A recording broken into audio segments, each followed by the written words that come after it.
She concealed her identity as a woman to live. However, her father, who badly wanted a daughter, was planning to have her beaten until she died.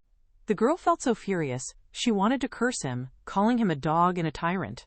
Because that deceitful child will be the reason that I am killed. With an irrational and foolish ruler like you, it is no surprise Western Chu will collapse in 10 years. The emperor panicked when he heard this, since he did not see anyone's lips moving. But he could hear the child speaking. Was it possible he could hear the child's private thoughts? Guju had been an orphan with no parents. She was unlucky from birth.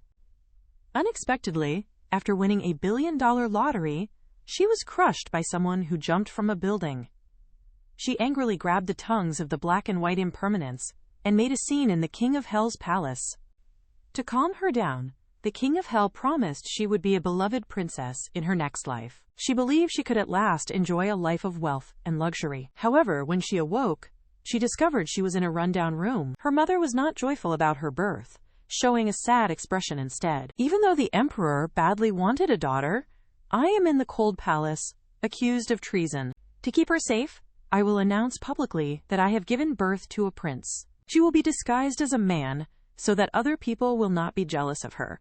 Guju was stunned when she heard this. King of Hell, you are a big liar. Where is the beloved princess I was promised? Where is the wealth? I am tired. Let everything be destroyed. In what seemed like a moment, 5 years went by. She had never seen the emperor, and she could not even secure basic living needs. She had intended to just get through her life. But one day her peace was disturbed by an arrogant girl. Who is that short winter melon climbing the tree? Why do you not kneel when you see Princess Anyang? Who are you calling a short winter melon? I am talking about you, of course. But why does the name Princess Anyang seem so familiar to me? Suddenly, Guju was shocked as if by lightning.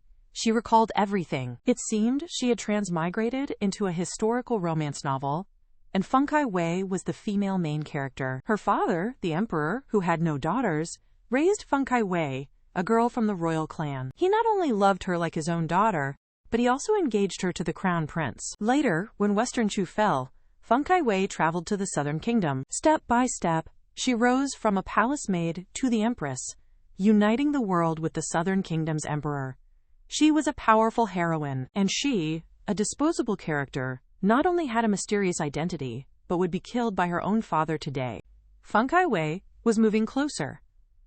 What is your name?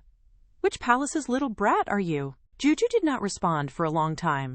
The arrogant princess lifted her hand to hit her. How dare you disrespect me? Believe it or not, I will kill you. Guju quickly put her hand up to block.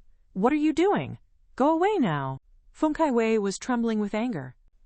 But then her lips formed into a wicked smile.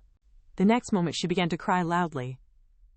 Imperial uncle, this boy stole from me and said he'd scratch my face. This left Guju completely shocked. Goodness, she changes her act faster than turning the pages of a book. Guju felt an instinctive chill run down her spine. She turned around and saw the emperor standing behind her with a grim expression. Arrest that boy for daring to bully Funkai Wei. I will see to it that he is slaughtered. He comforted the crying Funkai Wei on one side, while on the other he stared fiercely at Guju. Juju's heart felt bitter. Is the emperor really trying to kill me? Even tigers do not eat their own young. He is my biological father. But when these words reached the emperor's ears, he froze for a moment. Is this boy speaking? But I did not see his mouth move. Could it be his private thoughts? What is this boy's identity? From which palace is he? Swan respectfully replied. He's the 18th prince from the Cold Palace, born to consort Li. Who did I think it was? He is not even a daughter. What is so special? Someone dragged this boy down and beat him to death. Guju felt so angry she wanted to curse. Are you serious? What is so good about that lying child? When did I steal from her? She saw I was handsome and wanted to scratch my face. She speaks nonsense and cries a few tears, and the emperor actually believes her. How absurd. With such an unreasonable emperor, it is no wonder that Western Chu will fall. Western Chu will fall. The emperor's heart skipped a beat. Wait, I have something that I need to ask him. It does not matter if what he said was true. Such things cannot be treated lightly. He turned his attention to Funkai Wei. Funkai Wei, tell me, what did he steal from you? Funkai Wei was stumped. Before, whenever she said this, the emperor would kill the person. Why did he ask so many questions today? So she secretly tossed her own bracelet into the nearby grass. Imperial uncle, he stole my gold bracelet. He was afraid I would find it, so he secretly threw it there. Guju's eyes nearly rolled back hearing this. Do you think everyone is stupid? Of all places, you threw it right behind you. Any person with eyes can tell something is wrong. Unless a person is blind in both heart and eyes. The insulted emperor looked speechless. Brat, I can see it as well. You do not need to say it. Looking at Funkai Wei again, the emperor's eyes revealed a hint of anger. I have given you so much. I gave you whatever you wanted, yet you speak only lies. Do I need to call the guards over before you will finally tell the truth? Seeing the emperor was truly angry, Funkai Wei fell to her knees. I will never dare to do this again. Someone send Funkai Wei to the Empress Dowager. When she is properly disciplined, send her to noble consort Jiang. Has this emperor had a change of heart? How has he suddenly become so wise? Just as Guju finished her private thought, she saw the emperor glaring at her with anger. So frightening. Is the emperor trying to kill me with just his gaze? Funkai Wei feared the Empress Dowager the most, and hurriedly cried to noble consort Jiang for assistance. Noble consort Jiang was also worried. Funkai Wei was her secret tool for staying in favor. If she left, the emperor would not visit her palace anymore. Your Majesty, you love Funkai Wei the most. Can you really bear to let her suffer? Shut up. The situation today is because you did not discipline her properly. Starting now, you will also reflect in confinement. At that moment, the emperor noticed Guju trying to sneak away quietly. While he stayed calm on the outside, he felt strange. Although this boy did speak the truth, why could I hear his private thoughts? Could he possibly be some type of monster? Guju felt unsettled being stared at this way. Isn't the truth already obvious? Why is he looking at me like that? He is not still planning to kill me, right? No, Guju is very afraid of pain. The emperor was carefully observing him. This boy had said Funkai Wei was jealous of his looks, so he wanted to see how handsome he was. His face was delicately featured like jade, more refined than his 17 brothers. If he were a daughter, he would be lovable. What a shame. Thinking this, the emperor sighed with regret. Swan, escort the 18th prince back to his palace. Before she left, Guju glanced at the emperor. This father of mine is not stupid. If he was this wise before, he would not have been tricked into sending my mother to the cold palace. But my father will not have a good end, because the bridge he will walk on will collapse, and he will break his leg. He does not care about our lives, so let him die for all I care. The emperor was so furious he almost vomited blood. That brat is secretly cursing me in his heart again. Swan escorted her to the cold palace entrance, but before he left, Guju felt hesitant. Swan, remember to remind my father, the emperor. Later, after he reaches the lake in the garden, he should wait for the time it takes to drink tea before he crosses the bridge. Meanwhile, the emperor felt worried. He looked at the calm lake, thinking about what Guju had said just now. The prediction of the kingdom falling was uncertain, but he could check if he would break his leg. At this moment, Swan caught up. Your Majesty, please wait. Let us have a cup of tea before we continue. The emperor was secretly pleased. It must be that brat who reminded Swan, so he came to stop me. At least he has a conscience. So he truly decided to have some tea before he left, just to see if the bridge would actually collapse. After sitting quietly for 2.5 minutes, the emperor's expression changed a little. It seemed the boy's words might not be true. At that moment, someone reported that ministers were waiting at the study about urgent matters to discuss. The emperor stood up to leave after he heard this, but the next moment, he heard a loud crash as the entire bridge fell into the water. The emperor felt a surge of fear. He could not imagine what would have happened if he walked on it. Even if he had not died, he would likely be paralyzed, and Western Chu would be without a leader, ending in pieces. It seems that boy really did have the ability to see the future. This was not a monster, but it was a very good sign. The emperor was silent for a long time. Dismiss those people from the study, but keep the imperial advisor. Now, I am going to the cold palace. Meanwhile, Guju returned to the cold palace. Her mother held her, crying beautifully. You scared me to death. Back then, your brother also sneaked out and was put in prison. He hasn't been released. I only have you left. Seeing her mother's sadness, Guju reached out her small hand to wipe away her mother's tears. Mother, do not cry. When I grow up, I will definitely give you a good life. As for her brother, now was not the right moment. She needed to wait for a particular person to come back to the palace. Her mother looked at her with love. I do not care about a good life. As long as my Guju is safe, I am happy. Guju felt emotional. Mother is truly beautiful, kind, and gentle. That blind emperor is so very lucky. Unknown to her, since the moment Guju was born, her mother could hear her thoughts. At this moment she smiled. This child, even though she is young, has many secrets hidden in her heart. Suddenly a maid came to report. Oh no, the emperor is here. Consort Li felt as if she was facing a great enemy. If the emperor came to the cold palace for no reason, it would not be a good thing. Guju, hide quickly. No matter what happens, do not come out. But Guju knew why the emperor was here. So she comforted her mother. Do not be afraid. Maybe the emperor is here to take us out. But her mother suddenly looked sad. We will probably have to stay in this cold palace for our whole lives. With the announcement, His Majesty arrives, the emperor appeared at the door the next second. He looked around at the cold palace's condition. These conditions are too harsh. This is no place for a person to live. But when he saw Consort Li, the emperor's eyes suddenly became bright. He never expected that even in plain clothes, she was still so beautiful and even more charming than before. After he sat down, the emperor began to think, although Guju deserved a reward for saving him.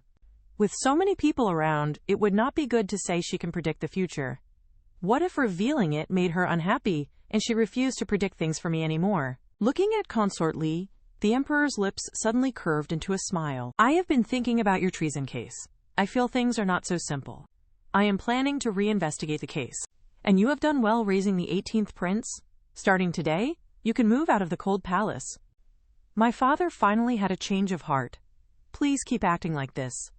Maybe I will begin to like my father. The emperor's mouth twitched. Everyone in the world likes me.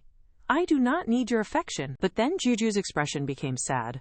My father definitely does not want my affection. I was just being too emotional. The emperor immediately felt guilty. The little brat sounds very pitiful. At this moment, someone came to urge the emperor to return to the imperial study to discuss military matters. And the emperor gave the Chushui residence to Consort Li before he prepared to leave in a hurry. But when her father reached the door, Guju suddenly remembered something. In this war, Western Chu will not only lose but also lose 30,000 soldiers. Her father will have to give up territory and pay money next. How pitiful. The emperor's heart shook violently. Defeated and losing 30,000 elite soldiers? Could this be a sign that the kingdom will fall? Your Majesty, why are you not leaving? They are still waiting over there for you. I am a little thirsty. Let me have a cup of tea before I leave. He sat down and stared at Guju, waiting for her to continue thinking about the war. But Guju was confused by his staring. Then she rubbed her eyes and prepared to go to sleep. What is this? Your own father faces the danger of losing his kingdom. Your dad is worried sick. How can you still sleep? The emperor hurriedly followed her to the bedside. He watched her drool and sleep. The emperor's heart was truly worried. In desperation, he grabbed Guju and shook her. Brat, wake up and continue thinking about what was just happening. Consort Li became anxious, and tears formed in her eyes. Your Majesty, what are you doing? Even if you dislike Guju, you cannot treat her this way. I do not dislike her. I just want to sleep with Guju. Yes, that is right. That is it. I have not spent time with the 18th prince since she was born. Now I want to sleep with her. You can all leave. After everyone left, he laid down beside Guju to help her sleep. Guju, what should we do if we are going to lose the battle? Guju sleepily responded. It was the Southern Kingdom spy who stole the military intelligence, which caused Western Chu's defeat. The emperor's heart was shaken. He then leaned closer to ask more questions. Guju found it noisy and turned over, muttering softly. Isn't it just Consort Wei? She pretended to be pregnant and kept going to the emperor's study, which led to the intelligence being stolen and Western Chu's defeat. The emperor wanted to keep asking, but was punched by Guju. If my father creates fake intelligence to be stolen, Western Chu could turn the situation around and defeat the Southern Kingdom. What a great idea. I almost went to kill Consort Wei without thinking. I did not expect this child to be so clever. Having received his answer, the emperor was in a great mood and kissed Juju's little face many times. Then he left, feeling content. Guju only felt that a big fly was buzzing around just now, which made it impossible for her to sleep soundly. The next morning, Swan came to escort them out of the cold palace. Consort Lee wanted to bring Granny Neen with them, remembering her many years of care. Such small things are for your ladyship to decide. This servant will tell the Internal Affairs Bureau later. Guju happily pulled both of them along. Starting today, it is a new start. And the servants who had usually ignored them could now only look at them with envy. A few days later, urgent military news came from the front lines. Western Chu had used fake intelligence to defeat the Southern Kingdom. The other side had already sent representatives to negotiate for peace, discussing paying money to Western Chu. The emperor was very happy and immediately wanted to go to the Chushui residence to reward Guju. But at this time, the imperial advisor suddenly asked to see him. He claimed his days were numbered, and he had some words for the emperor before he died. I have watched the stars at night and discovered Western Chu will face destruction in 10 years. The only way to solve it is through the 18th prince. Your Majesty, you must trust the young prince and protect him. Seeing the imperial advisor's sincere words, the emperor nodded. But there was still one more thing. I have so many sons but not one daughter. Is this my destiny? The imperial advisor only left the words, "Heaven's secrets cannot be revealed." Then he collapsed and died. Meanwhile, at the Chushui residence, Guju was happily swinging. Suddenly, she saw her father walking in, with a dark expression on his face. He did not know if the imperial advisor died from natural causes, or from revealing heaven's secrets. Guju was confused. Clearly, we won the battle. Why does my father's face look so sad? Suddenly, he remembered. This must be when the imperial advisor died. This child actually knows. The emperor grabbed her shoulders. The imperial advisor died suddenly. I do not know if it was a natural death or for another reason. What is wrong with my father today? Why is he speaking so strangely? Of course it was a natural death. Only then did her father sigh in relief, picking up Guju and kissing her face. Guju was completely shocked. I was kissed by an old man. I am not clean anymore. The emperor's mouth twitched. Being kissed once by me makes you feel this wronged? Then I will just kiss you to death. Saying this, he picked up Guju and showered her with many kisses. Consort Lee thought Guju looked adorable being kissed until she was confused. So she also held Guju and kissed her. For a long time. Just kiss if you want to. These two people's way of thinking is too strange. But having no parents in her previous life, she truly felt the beauty of having them now. Both her mother and father felt a pain in their hearts. Guju was an orphan in her previous life, so they secretly decided in their hearts that they must protect her well in this life. As soon as the emperor left, gold, silver, and jewels were sent to them. Guju picked up a small dress and looked at it for a while. Mother, can I wear a little girl's clothes now? Consort Lee said she could not. The treason charges are not cleared, and our family members are exiled in the cold lands. We are still in danger. Guju also nodded. She believed the truth would be revealed eventually. At this time, Granny Neon reported that noble consort Ching had come to visit. Do we need to prepare any snacks? Guju frowned when she heard this. Isn't noble consort Ching one of Funkai Wei's people? Every time a consort gains favor, she tries to move in and live with that consort. Then, the consorts who live with her all disappear without any trace. If she moves in to live with us, won't Mother and I be doomed? Consort Lee was shocked after she heard this. You really cannot judge a person by how they look. Meanwhile, Funkai Wei's eyes were filled with venom. Then, it is up to noble consort Ching next. Noble consort Ching looked venomous. Princess, rest assured, this visit will let me stay at the Chushui residence. Then I will find a chance to kill consort Lee and her son. Soon, noble consort Ching came knocking, acting insincerely. Good sister, it has been a long time.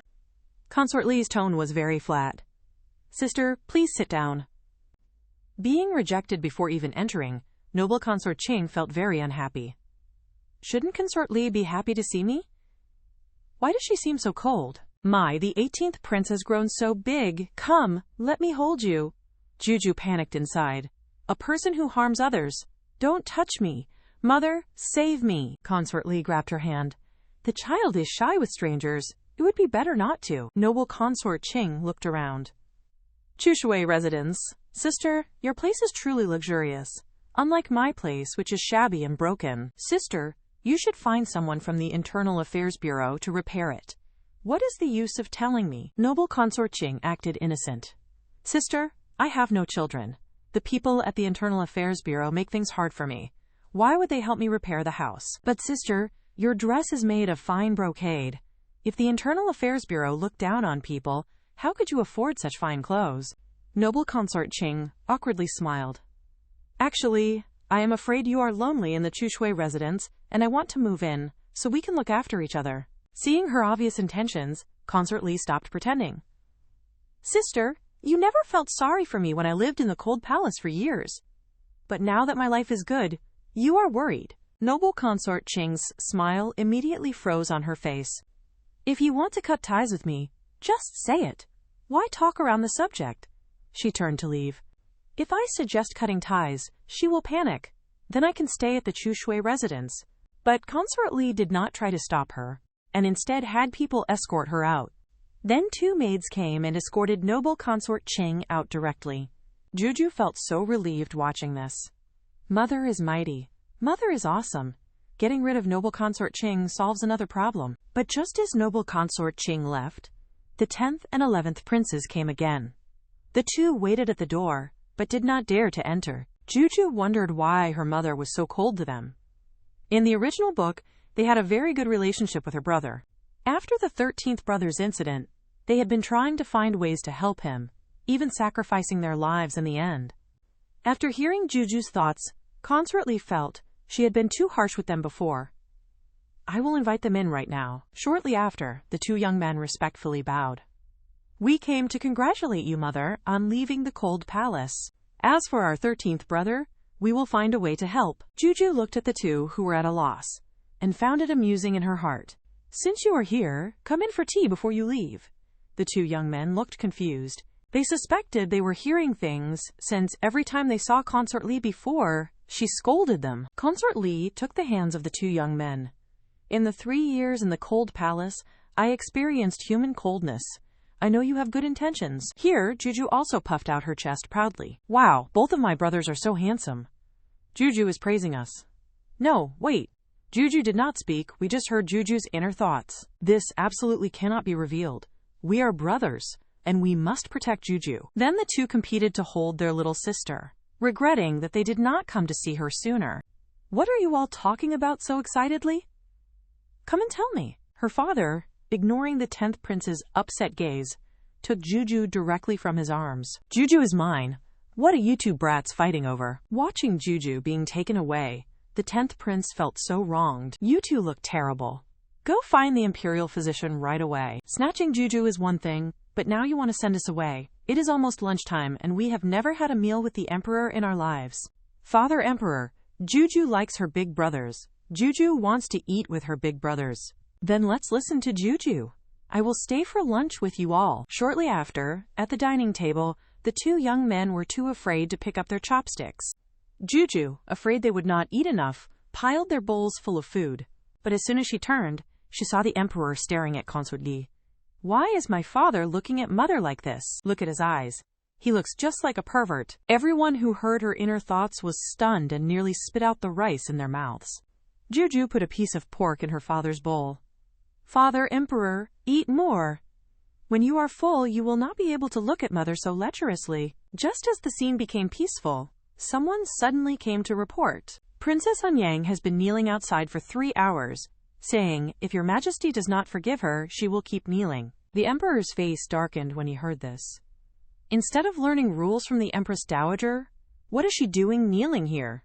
If she wants to kneel, let her. At this moment, outside the Chushui residence, Feng Kaiwei's biological parents had also arrived. Feng Kaiwei has been kneeling in the rain for so long. Does your majesty not feel sorry at all? How could our precious daughter suffer like this? Feng Kaiwei, get up quickly. Mom and Dad will take you home. You are the only girl in the royal family. I do not believe His Majesty would let you go. But Feng Kaiwei knelt on the ground without moving. If your majesty does not forgive me, I will never get up. Her eyes seemed to show a kind of determination. She had to get the Emperor's forgiveness, or her favor and glory would be gone. Shortly after, Swan came to report again. Your Majesty, this is bad. Prince Dewan and his wife want to take the princess home. You worked so hard to keep her here before. The Emperor sat with a dark face and said nothing, but Guju was muttering in her heart. It's clear that Princess is deliberately asking for death. The Emperor ordered her to go back, and Prince Dewan and his wife are clueless. Can a dignified emperor be threatened by them? The Emperor looked at Guju with satisfaction.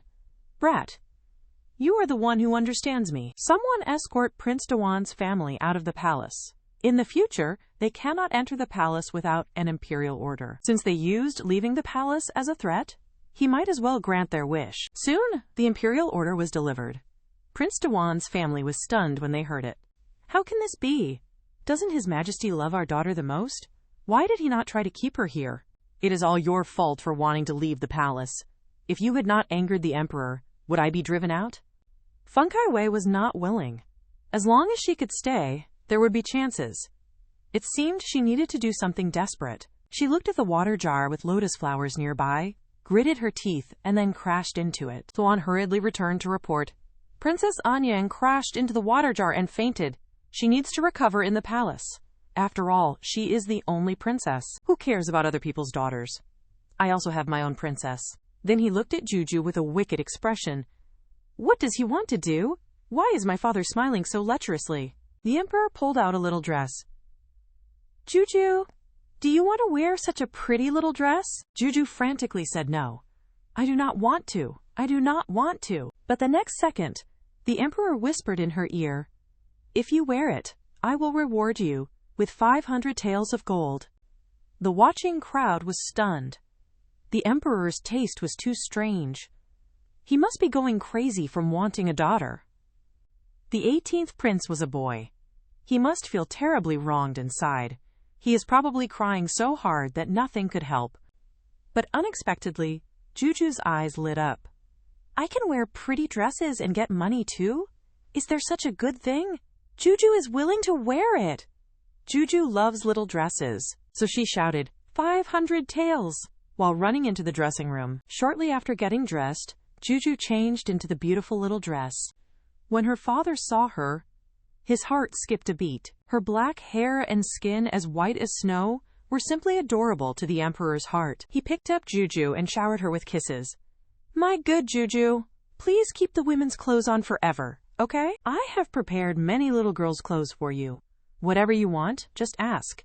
I will definitely get it for you. Guju has no conditions. I really like dressing like this. As someone with a female body, she finally felt happy. How wonderful it would be to always wear women's clothes. Her father excitedly picked up Guju and spun around. Having Guju is like having a daughter. But the two princes, not knowing Guju was female, only felt sorry for her. Guju, you have been wronged.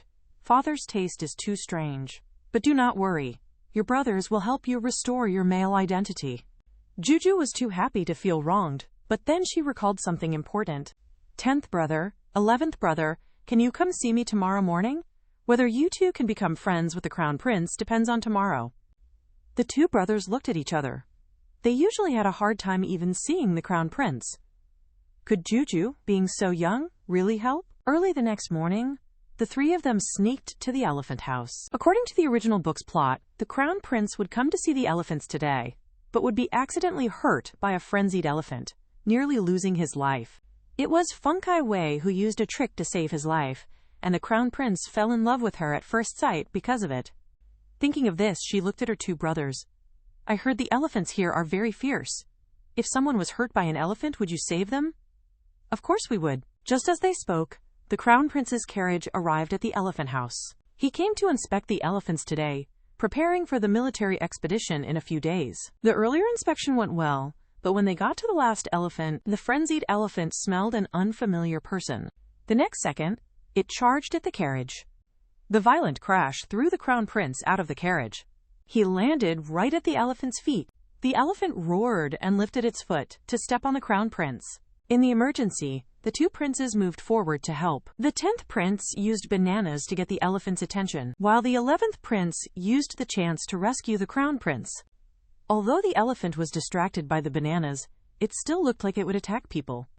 To protect the crown prince, the 11th prince was hit by the elephant's trunk. The crown prince slowly opened his eyes and saw the 11th prince protecting him from above. Just as the elephant was about to attack again, the 10th prince quickly pulled out a fruit basket. "Look here, your favorite big fruit basket!" He then threw the fruit basket inside the iron cage. Taking advantage of the elephant diving into the iron cage, he locked it. The crown prince was finally saved, and Guju breathed a long sigh of relief. However, she was very curious. With such a strong elephant, how did Feng Kai-wei save the crown prince in the original story? She turned around and saw Feng Kai-wei hiding in the distance. The crown prince was in so much danger, yet she just watched from the side. Such a selfish person does not deserve the crown prince's love. Only Miss Yun, who vowed never to marry for the crown prince's sake, even dressing as a man to fight on the battlefield, is his perfect match. After being captured and suffering humiliation, she never betrayed her country.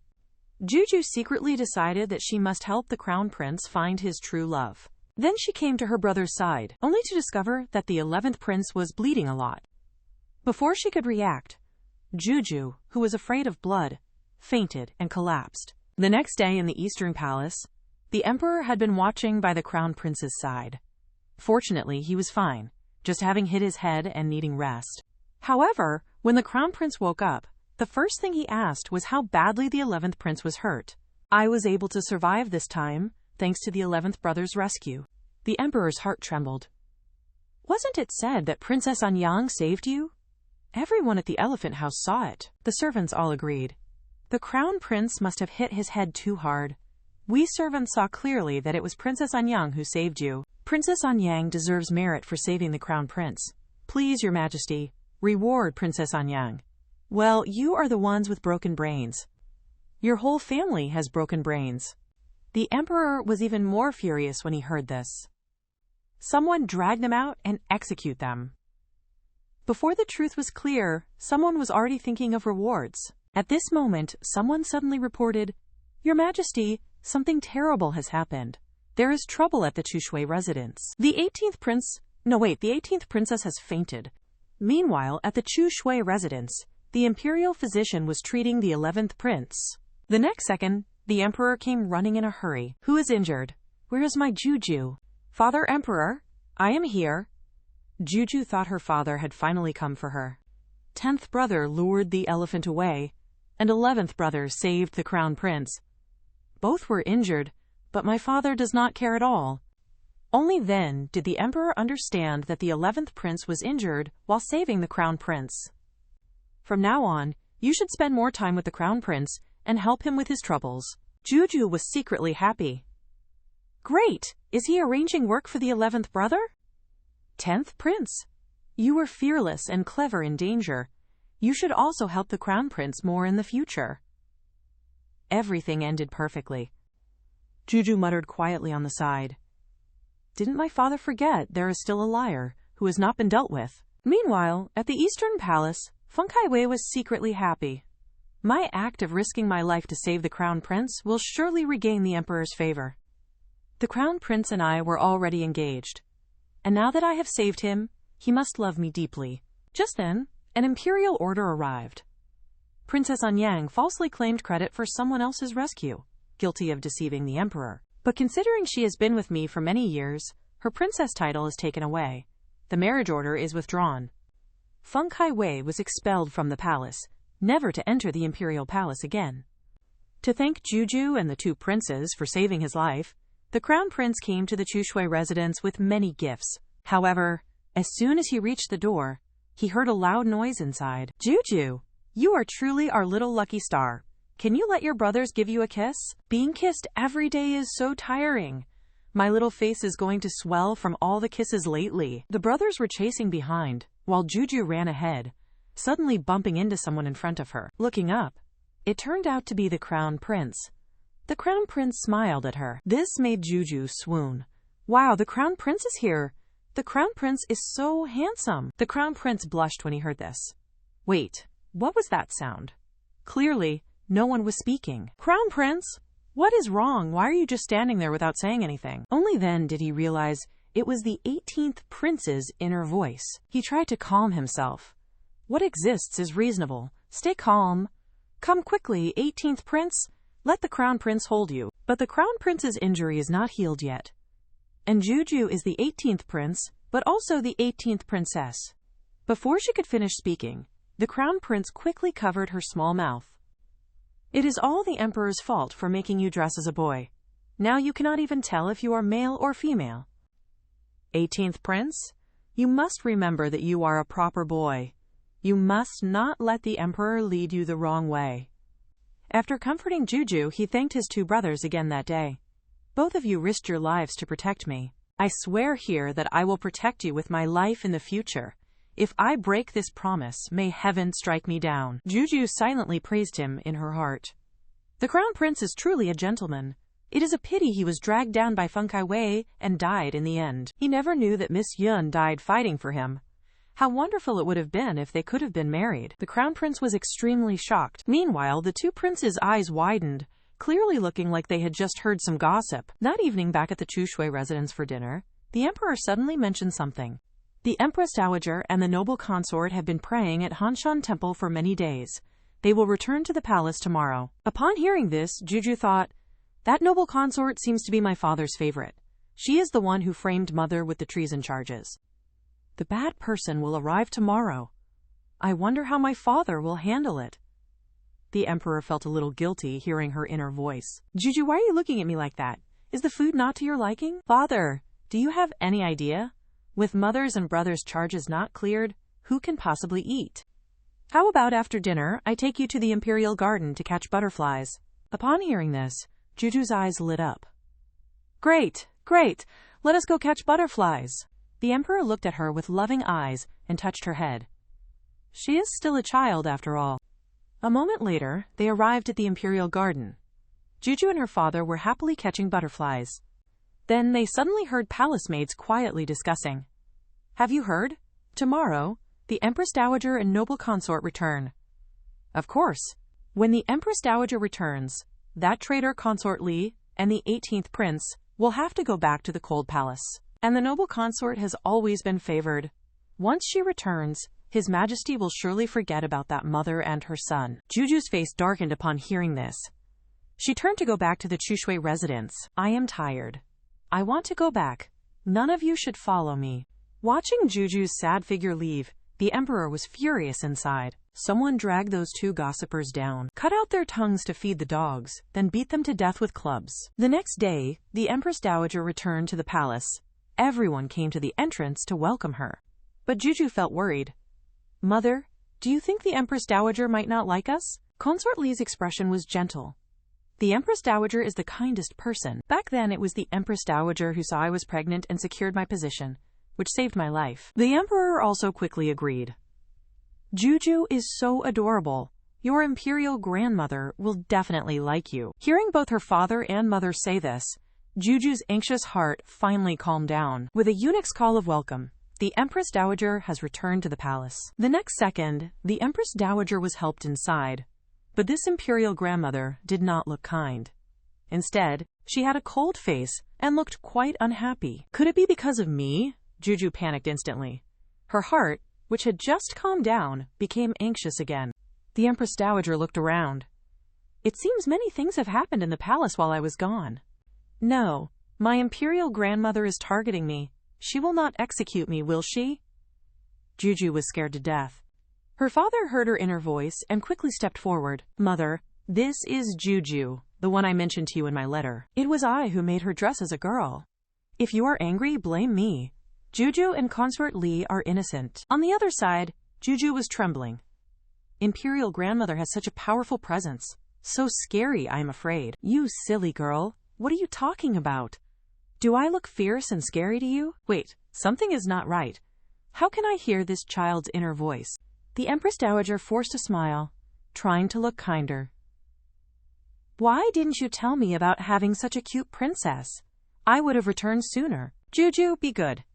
Let your imperial grandmother hold you. Guju, trembling, extended her little hand. The Empress Dowager held Guju in her arms, looking at the adorable girl with big eyes and thick eyebrows. Her stern expression softened a lot, but suddenly she was shocked. As a former champion of palace schemes, the Empress Dowager had developed sharp eyes. They are all blind. This is not a prince at all. This is clearly a lovely little princess. The Empress Dowager was very happy and immediately took off her gold bracelet to give to her. Guju is so good. This is your imperial grandmother's gift. Guju's eyes lit up. Imperial grandmother is so nice. I like imperial grandmother the most. The emperor's jealousy was overflowing when he heard this. You little money lover. A pair of bracelets bought your affection. Guju was in a great mood. She poked her head out and was about to call the emperor to keep up. Then she saw the noble consort had already taken her father's arm. Your Majesty, while you were gone, I thought of you day and night. If it were before, the emperor would have been enchanted. But unexpectedly, the emperor's attitude was suddenly very cold. The banquet is ready. You may also attend. After saying this, he got up to follow Guju. Mother, are you tired? Let me hold Guju. The banquet began very quickly. At the feast, the Empress Dowager kept holding Guju and feeding her various delicious foods. The emperor wanted to hold Guju but was too embarrassed to say it. Mother, are you not tired from holding Guju all this time? The Empress Dowager glared at him. This is the 10th time you have asked me this. I have said I am not tired. Are you not annoying? The emperor felt wronged. At this moment, the noble consort came over with wine. I missed your Majesty day and night. Would you rest at my place tonight? Bad woman who harms people. So disgusting. My father will not go to her place. Father, when will you clear mother's name? It was clearly that noble consort who framed her. Treason is a very serious crime. The emperor heard her inner voice and felt embarrassed and guilty. After thinking for a moment, he still took the noble consort's wine and drank all of it. The noble consort was secretly pleased. I have prepared sobering soup at my home. I will wait for your Majesty tonight. That night, back in her room, the noble consort dressed herself up seductively, but waited a long time without seeing the emperor. At this moment, a servant hurried to report, Your Highness, something is wrong. His Majesty has taken many rewards and is now going to the Chushui residence. The noble consort exploded with anger. She could not believe the emperor would leave her to find that bitch Consort Li. How long have I been gone? And that Consort Li has already made a comeback, secretly doing so much. The servants knelt, trembling. That Consort Li somehow seduced His Majesty. Recently, he has been favoring only her. Even the 18th prince has been spoiled. With a crash, the teacup shattered on the floor. Anger made the noble consort's face twist. Who is that bitch Consort Li? Last time I framed her for treason and she did not die. This time, let's see how I will kill her. But she never expected that the emperor was standing right outside the door. Just a small trick. And the noble consort revealed her true self. This poisonous woman actually worked with the court to disturb the harem. The emperor waved his hand, ordering Swan behind him to push open the door. A nearby maid saw the emperor enter with people and quickly signaled the noble consort with her eyes. But the noble consort did not understand and slapped her.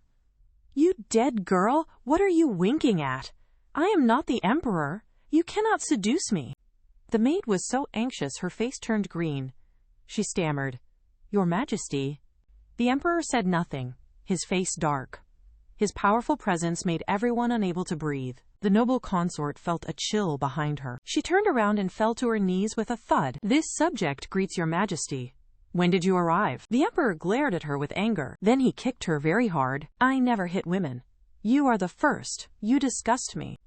Only then did the noble consort realize that the emperor must have heard what she said. Those words were not true. I was just talking nonsense.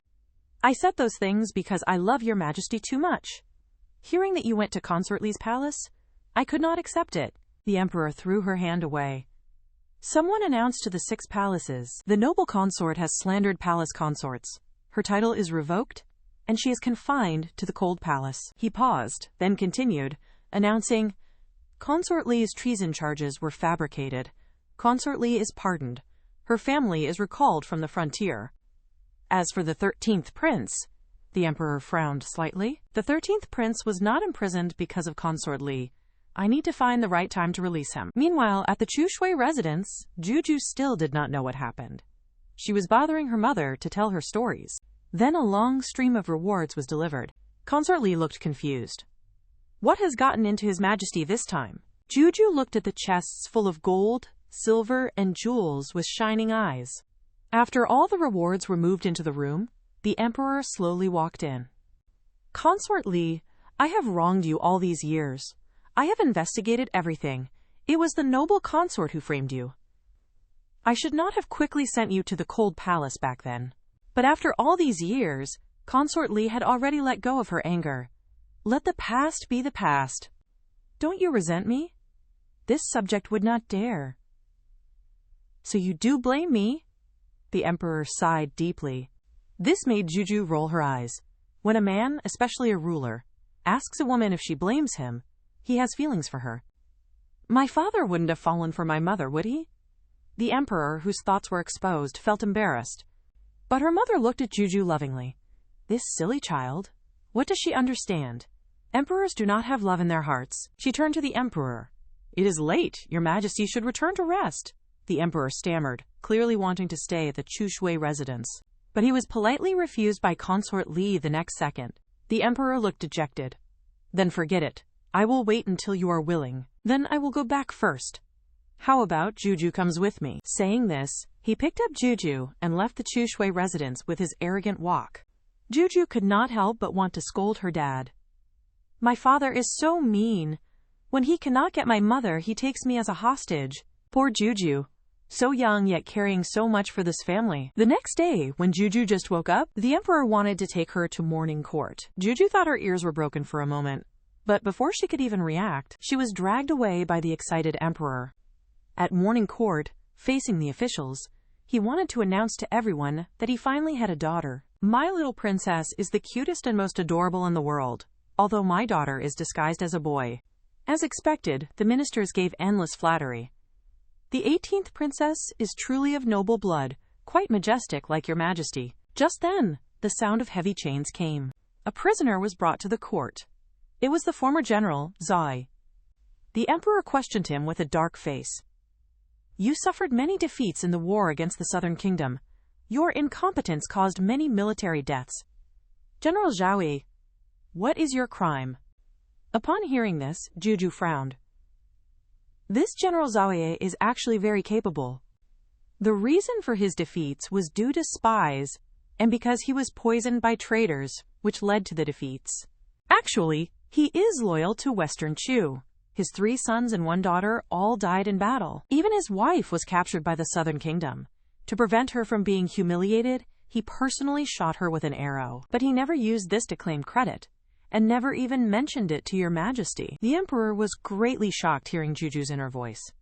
General Xiao sacrificed so much for Western Chu, yet I knew nothing about it. If not for Guju's reminder, I probably would never have known in my entire lifetime. Seeing the emperor's increasingly dark expression, court officials came forward one after another. They condemned General Xiao for his defeats, suspecting him of treason and saying he should be executed immediately. Guju frowned upon hearing this.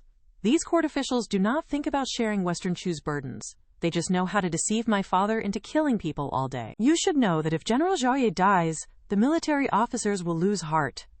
Western Chu will have no one to use. The kingdom's destruction is certain. Guju hopes her father can see clearly. General Xiao has sacrificed so much for Western Chu, he absolutely cannot be killed. The emperor heard Guju's inner voice and made his decision. Guju, sit properly. I will handle the court affairs well. He ordered the Minister of Justice to investigate the reasons for General Xi's defeats, including his family. And he sent the chief of the Imperial Medical Academy to treat General Xiao. Guju heard this with a disgusted look. The chief of the Imperial Medical Academy is a fool who only knows about women's health, not ancient arts. The emperor coughed awkwardly. The chief needs to care for the consorts, then send the deputy chief. Guju instantly felt much better about her father. The emperor is truly wise and mighty, completely in sync with my thoughts. This is different from that blind emperor in the book. My father performed well today, so I will reward you with a loving kiss. After investigating the truth, the emperor returned to the imperial study in a good mood. Today, I saved a deserving minister.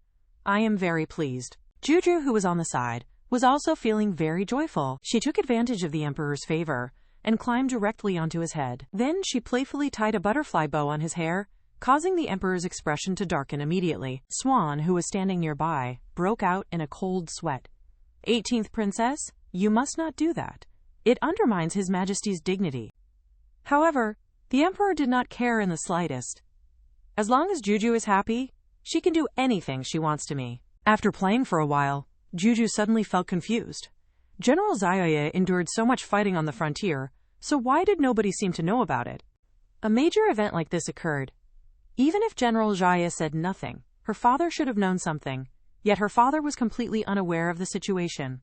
Could someone have intentionally blocked this information, aiming to use her father's authority to secretly eliminate the general without anyone finding out about it? The Emperor suddenly understood after hearing her inner voice. What Guju is thinking makes sense, he thought. How did I not consider this possibility before now? Guju, return to your mother consortly for now. I must first investigate General Xiao's situation thoroughly. I will come to see you after the investigation is complete. Guju looked at the Emperor with admiration. Father Emperor is so powerful and commanding, she thought. I like Father Emperor more than anyone else. A short time later, the Emperor arrived at General Xiao's residence. I have come to understand the situation from the Ministry of Justice, General Xiao. If you have something to say, please speak directly and without hesitation. General Xiao appeared troubled. If I speak, Your Majesty may not believe what I have to say. It might be better if I do not say anything. You should just say it. Whether I choose to believe it or not is my decision to make. General Xiao was silent for a moment before he spoke a name. It is Jian Bengtsen. All the military reports I tried to submit were blocked by him. Last year, while fighting the Southern Kingdom, our grain suppliers faced issues because of him. I suspect he is a spy. Another spy, the Emperor thought, feeling greatly shocked by this revelation. General Xiao, thinking the Emperor did not believe him, immediately knelt. If Your Majesty does not believe me, then please pretend I said nothing. However, I will find the evidence to prove it. The Emperor told him to stand up, assuring him that he would investigate the truth of the matter himself. After saying this, he departed from the general's residence. As soon as he returned to the palace, he took action. He dispatched the blood droplets to conduct an investigation, and they lived up to their reputation for efficiency. They indeed found a large number of secret letters at Yan Bengtsen's house, many of which contained state secrets of Western Chu. The Emperor's hands trembled as he read them. What a traitor this Yan Bengtsen is, appearing loyal on the surface while secretly selling out my Western Chu. The silver mines, our loss to the Southern Kingdom, the death of General Wen, the loss of 3,000 war horses, and this year's crop burning it, was all his doing. It is sheer treachery. A treacherous consort appeared in my harem, and a traitor appeared in the court. It is no wonder that Western Chu is in decline. Surviving for 10 years is a mercy from heaven. Notify the Imperial Guards. Yan Bengtsen is guilty of treason. I order the execution of his entire extended family. Hang his corpse alongside that of Consort Wei at the city gates, as a warning to all the people. Thinking about it now, Guju is truly Western Chu's lucky star. Without her, I would not have discovered these things until after the kingdom had already fallen. The Emperor was about to visit Guju when he learned she was with the Crown Prince. The envoys from the Southern Kingdom were arriving soon for peace talks to discuss reparations. The Crown Prince was responsible for receiving the envoys. The princess, who loves to be involved in everything, had been following the Crown Prince around for the past few days. Meanwhile, in the Eastern Palace, Guju was focused on carefully studying a book about negotiation strategies. However, her vision soon blurred and she felt dizzy. These dense words are making me sleepy just by looking at them, she thought. The Crown Prince watched her with doting eyes. Xiao, come and light some refreshing incense for the princess. The moment she heard that name, the drowsy Guju was instantly awake. Xiao, that troublemaker! She is actually here with my brother, the Crown Prince. The Crown Prince felt puzzled. What is wrong with Xiao? He wondered to himself. Why is Guju suddenly so worked up? Xiao is no ordinary servant girl, Guju thought. She is actually a spy from the Southern Kingdom. She always carries poison with her, and plans to harm both Western Chu and my brother, the Crown Prince. In the original story, after Western Chu's defeat, Xiao colluded with the Southern Kingdom envoys, poisoning them to fake their deaths and extort 5 more cities from Western Chu. This time, even though Western Chu was victorious, Xiao will likely still use poison to make it seem as though Western Shu has harmed the envoys. We will be despised by all other nations, and the land cessions and reparations will amount to nothing. Thinking this, Guju could not help but frown. Our Western Shu finally won this just war. We absolutely must make them cede their land and pay reparations. Otherwise, all of those soldiers will have died for nothing. The Crown Prince was deeply shocked upon hearing her inner voice.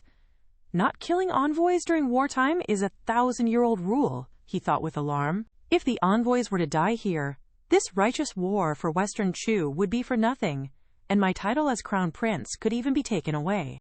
Furthermore, Xiao is highly skilled at making incense. If she were to use incense for poisoning, it would be nearly impossible to prevent or guard against. Even if we were to kill Xiao right now, countless others like her would appear later. The Crown Prince grew more frightened as he thought, then suddenly had an idea. What if I drink the poisoned wine meant for the envoys? This way, I would be the one who is poisoned instead of them. Then the envoys' conspiracy would fail, and they would still be required to cede land and pay their reparations to Western Shu as agreed. But wait, he thought again. If I am poisoned and there is no antidote available, would I not be finished? I am still young, and I have not even married yet. I have not even had the chance to meet that Miss Yin that Guju has mentioned before. He could not think of a good solution, but Guju did. Guju was secretly thinking, what if my brother, the Crown Prince, could search the envoys' belongings for the antidote? When they are poisoned, he could reveal it and expose their conspiracy. Then Western Shu could turn the situation from a defensive one to an offensive one, and perhaps even make them compensate us with a few more cities. The Crown Prince immediately understood. Such a simple solution! How could I not have thought of that myself? I was only thinking about being poisoned. Guju is truly the smartest, he thought, and then he leaned over and kissed Juju's little face. Guju was stunned by the kiss. What is wrong with my brother, the Crown Prince? Being kissed every single day is actually getting very annoying. Guju was worried that the Crown Prince would not be able to solve the poisoning issue, so she began to think of an alternative solution. She decided to use her knowledge of traditional medicine, which she had learned from the orphanage director in her past life, to create a universal antidote. That way, even if her brother could not find the real antidote, she would have one ready to use. When the emperor arrived to see Guju, he discovered her busy working with a large assortment of precious herbs. Who is sick? Why not send for the imperial physician? He asked. Consort Li explained that no one was sick, and that Guju simply had a sudden desire to play with the medicines. The emperor then immediately ordered the Imperial Medical Academy to send over all of their medicines. The princess must be able to play happily and to her heart's content, he declared. Then he walked over to Guju's side and asked, Guju, is there anything that your father emperor can help you with? Guju immediately handed him the mortar.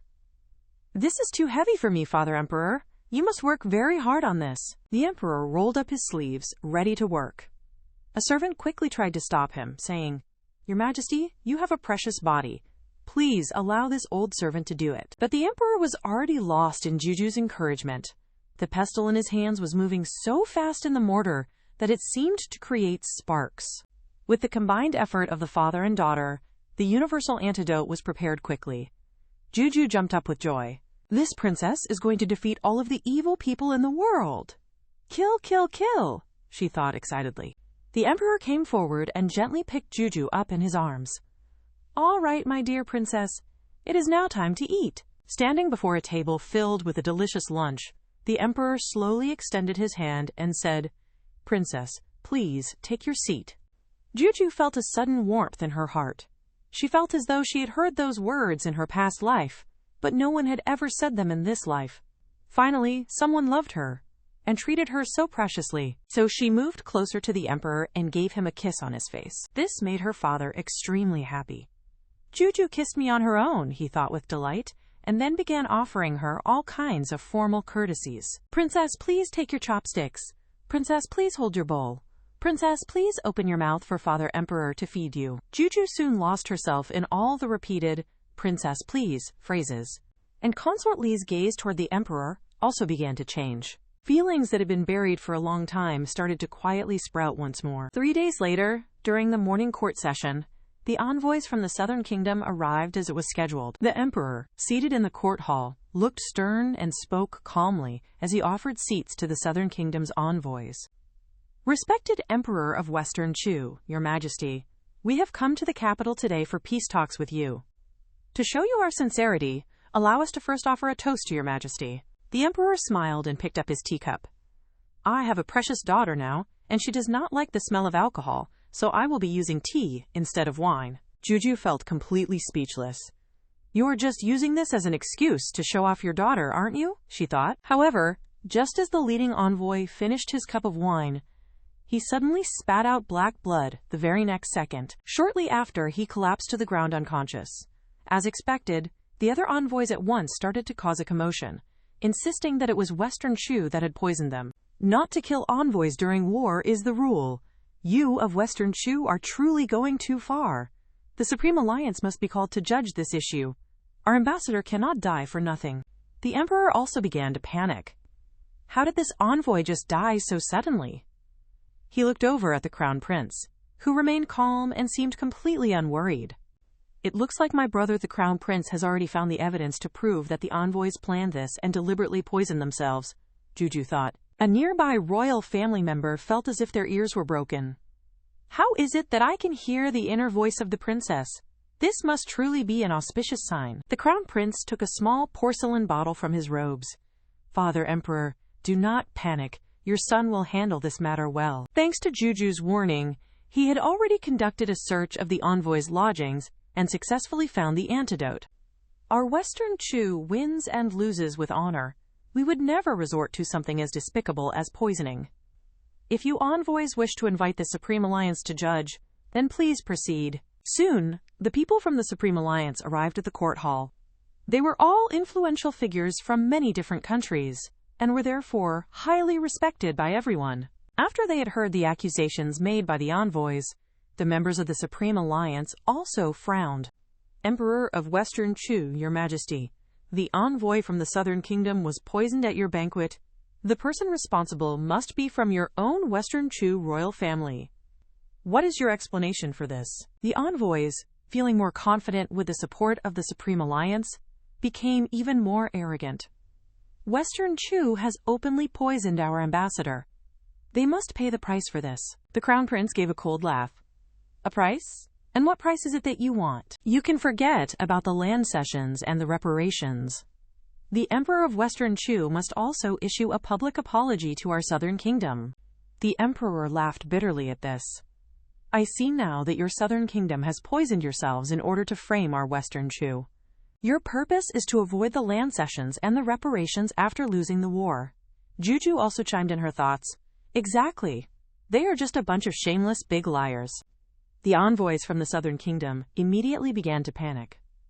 "Could it be possible that Western Chu knows about our self-poisoning plot? Do you have any evidence?" they demanded. "Of course we do." The Crown Prince then took out a red porcelain bottle that had the Southern Kingdom's very distinctive red bean pattern, which was clearly a Southern Kingdom product. "This is the antidote that I found inside the Southern Kingdom envoy's residence. How do you propose to explain this?" But the envoys from the Southern Kingdom refused to admit anything, insisting that this was a frame-up by Western Chu. "How can the Crown Prince prove this is ours? Do not think you can frame us just by putting it inside a Southern Kingdom bottle." However, the Crown Prince was very well prepared. He handed the bottle containing the antidote to the imperial physician. He asked the physician to examine what kind of poison this was, based on the symptoms of the poisoned envoy. The imperial physician held the bottle near his nose and took a gentle sniff, and he at once recognized it as red pomelo poison. This was a unique poison that was exclusive to the royal family of the Southern Kingdom. The poison was limited by specific temperature conditions, so no other region besides the Southern Kingdom could create it. The Crown Prince had someone deliver the antidote to the official. Whether this medicine was truly an antidote or not, the official would find out with just a single test. The members of the Supreme Alliance administered the antidote to the poisoned envoy. In the very next second, the envoy slowly began to open his eyes. This was, indeed, the antidote. The official's expression immediately changed. "Southern Kingdom envoys, you poisoned yourselves just to frame Western Chu. What excuse could you possibly have now?" The envoys were left completely speechless and knelt down one by one, begging the Emperor of Western Chu for his forgiveness. The emperor sneered coldly. So now you finally know to beg for mercy. Weren't you all acting quite arrogant just a few moments ago? With the truth now fully revealed, the Southern Kingdom had shamelessly framed Western Chu. The original demand for concessions and reparations would now be doubled to demonstrate justice.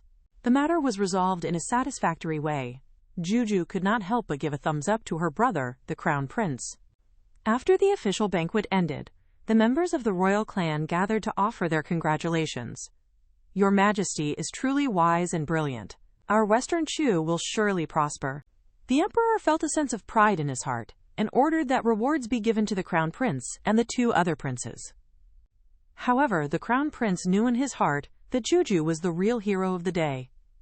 She had not only saved Western Chu, but had also helped him avoid the crisis of being removed as Crown Prince. Guju was truly the little lucky star of Western Chu. Poor Guju was being passed around from one person to another. At this rate, she thought, her legs would never need to grow any longer. Upon seeing Guju in the arms of the Crown Prince, the emperor's face, which had been full of smiles, suddenly darkened. Give her back to me this instant. You need to go and investigate who the poisoner was. Before the Crown Prince could react, he continued. The emperor pointed to Guju again. Give me back my Guju. You have been holding her for quite a long while now. The Crown Prince reluctantly returned Guju to the emperor's arms. After getting Guju back in his arms, the emperor looked smug and waved a hand at the Crown Prince. The Southern Kingdom has been infiltrating Western Chu for a long time. There is no hard evidence that Xiao Heir is a spy. You should go investigate this quickly. He thought that after sending the Crown Prince away, there would be no one left to compete with him for Juju's attention. But unexpectedly, the royal relatives were all restless, and each of them expressed a desire to take Guju to their own homes to raise her for a while. On the surface, they praised Guju for being as lovely as ice and snow, but in reality, they all recognized her special ability and wanted to take her home to use her inner voice for their own personal benefit. In her heart, Guju was completely unwilling. So many people want to borrow Guju to take me home to appreciate. Am I some kind of monkey? Guju will not go. Guju cannot be without my mother consort and my father, she thought firmly to herself. Seeing the little girl's angry expression, the royal relatives found her to be even more precious. The little princess looked so cute even when she was angry. They all wanted to kiss, hug, and lift her up high. The emperor heard her thoughts in her voice, so he clearly refused everyone's request. Guju is still far too young and is not suitable for going out. But Prince Ning insisted. The princess is no longer that young. She is already 2.5 years old and can eat, drink, and demolish a house, so there would certainly be no problem at all. No, the princess is still nursing, the emperor said. He was pushed to desperation and began making up excuses in his urgency. But Prince Ning persisted. Then we can simply bring the wet nurse along. My grand princely mansion can most certainly afford to support a wet nurse. Furthermore, you previously raised Prince Dewan's daughter in the palace. Now, we brothers also wish to have that experience. Why will you not allow it, imperial brother? This is truly a double standard. Before Prince Ning could even finish his sentence, the emperor's face suddenly darkened. Prince Ning, you have gone too far. Guju belongs to me, and I will not lend her to anyone. Looking at the emperor's incredibly gloomy and dark face, he felt fear. Prince Ning was so frightened that he immediately knelt down with a loud thud. This subject truly adores the little princess, which is why I spoke so freely. Please, forgive me, your majesty. Only then did the emperor's stern expression soften just a little. How dare you compete with me for Guju? I will scare you to death. Seeing the tense atmosphere, the Empress Dowager quickly stepped forward to smooth things over. The little princess is the emperor's most precious and beloved darling. Normally, even if I hold her for a little too long, he becomes anxious. His Majesty and I understand everyone's intentions. Let us all wait until the princess is older before she leaves the palace. As soon as the Empress Dowager had finished speaking, Prince Su, who had been completely silent the entire time, suddenly spoke up. It is fine if Guju cannot come to my mansion to play. But, Your Majesty, could you perhaps bestow upon this old minister the Eastern Pearl that you recently obtained? The Empress Dowager's face darkened when she heard this. The Eastern Pearl was meant to be put in her phoenix crown. Even the Empress herself was not qualified to use it, yet Prince Su dared to ask for it. This Prince Su was the previous emperor's blood brother, and because he had once saved the previous emperor's life, he was often arrogant and domineering. The emperor would usually turn a blind eye to his behavior. But now, disrespecting the Empress Dowager was truly unbearable. Furthermore, his own consort had died long ago. Who would he give the Eastern Pearl to? Other people did not know, but Guju knew the real story. He wants the Eastern Pearl for the new concubine he has just taken, she thought. That concubine relies on her youth and beauty, and is extremely troublesome, wanting him to pluck the stars from the sky for her. She is not afraid of breaking the old man's back. Hearing Juju's inner voice, the emperor almost spit out the tea he was drinking. Everyone else was also quite shocked. Prince Su was already 80 years old, right? Could his body really handle marrying a 14-year-old concubine? The emperor coughed awkwardly a couple of times, but he really could not refute what she had said. Prince Su also heard Juju's inner voice, but he just thought that his old age was finally making his ears deceive him. This old minister has only this single wish. I ask you to please fulfill this wish for the sake of my 80 years. This shameless old man, Guju thought. Father must not agree, or others will laugh and say that the imperial grandmother is not as important as a young concubine, and the imperial grandmother will become so angry that she will have a stroke and be paralyzed. Ultimately, her life or death will be uncertain. Everyone was startled when they heard this, and they all came forward to advise the emperor that he should think 3 times before acting. But Prince Su did not care at all. He only thought that Guju, being a little brat, was just talking complete nonsense. If your majesty does not give this old minister the Eastern Pearl today, then I will bash my head against this pillar until I die. The emperor rubbed his forehead awkwardly. Prince Su, please calm down. After all, he had saved the previous emperor's life, and an edict was left to protect him. What should I do about this? Thinking this, he looked helplessly toward Guju for guidance. At that moment, Guju was frowning, with her little face all puffed up and looking very angry. Now, he knew he could only rely on Guju to help him. Guju, are you feeling sleepy? He asked out loud. Guju is not sleepy, she thought. If you are not sleepy, then speak up quickly, he thought, listening carefully. Is Guju hungry? Here is a piece of little dog poop cake for you. Guju took a bite from the cake and started thinking again. Prince Su, this old pervert, is truly blinded by his lust. That concubine is a harmful spirit, who will cause the deaths of all 7 of his sons in the future. Prince Su still did not take her thoughts seriously. Hearing this, he thought, the little brat is just talking nonsense again, getting more and more ridiculous. I will not believe it. Since his future death looked so pitiful, Guju decided to help him. Grandfather Prince Su, you want the Eastern Pearl, correct? My father Emperor can give it to you, but the Eastern Pearl will require some time before we can send it. I wonder if you can wait. The prince was delighted. I can wait however long it takes. But your majesty, is what the princess said true? Only then did the emperor react. She is worthy of being my Guju, knowing to make an issue out of the timing. Of course what she said is true. It is a mere Eastern Pearl, so I can give it to you. However, this type of pearl is only produced twice every 40 years. By my calculation, there are still 20 years before the next batch of Eastern Pearls will arrive. I will send them to you immediately when they are ready. Prince Su almost spit out blood from frustration, but could only grit his teeth and agree to the terms. Before he left, Guju thought to herself, Old man, you must be careful of that concubine. She is not easy to deal with. In the next few days, she will harm one of your sons to death.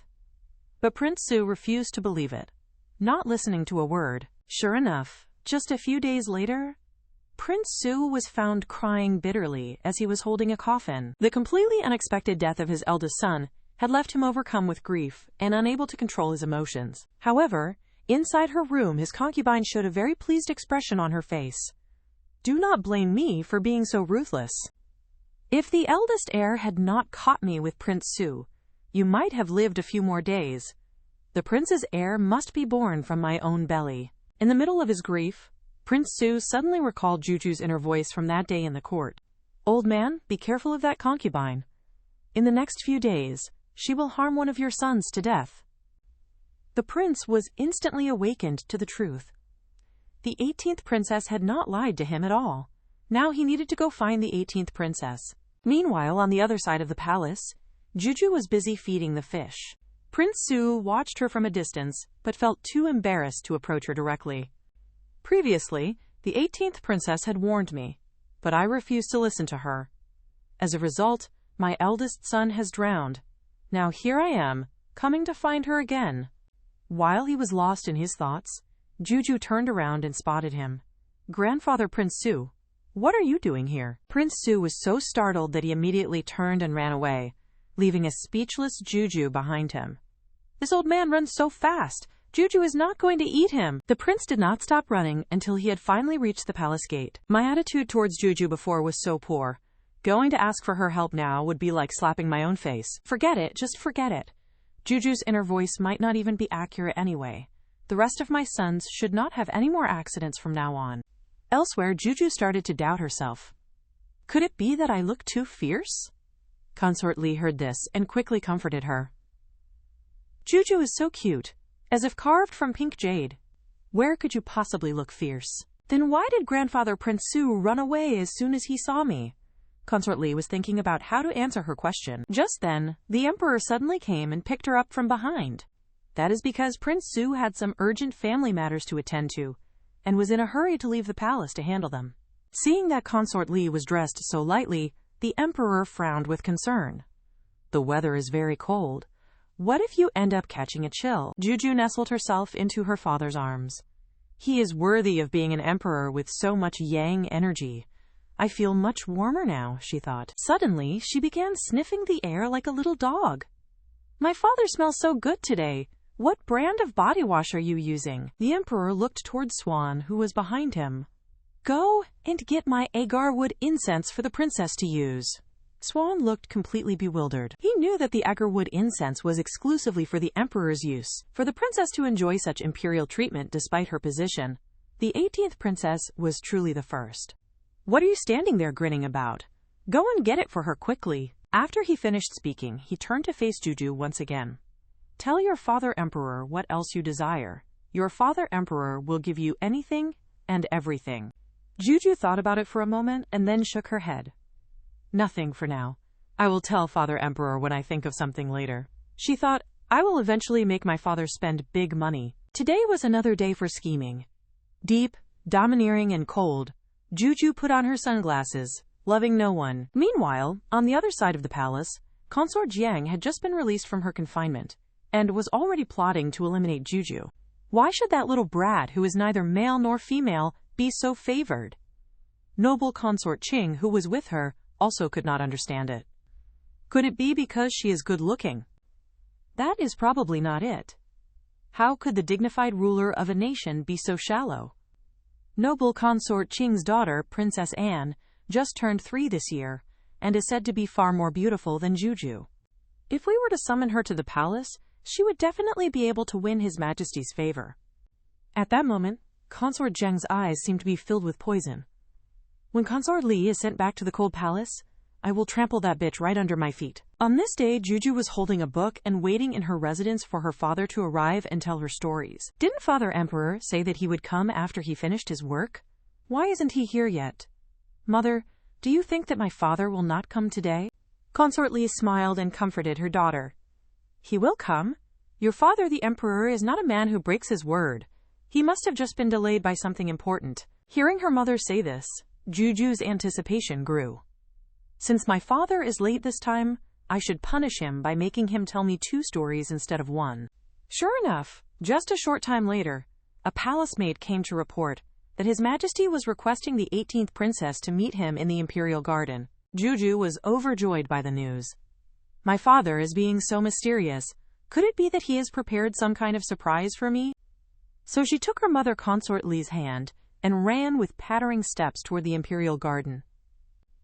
As soon as she arrived at the imperial garden, she saw her father, but standing opposite him was another little girl. The 2 of them were discussing something Guju did not know, but her father's expression was very unpleasant to see. Just as Guju was about to bring her mother over to them, she was stopped. She was suddenly blocked by the appearance of Consort Jiang.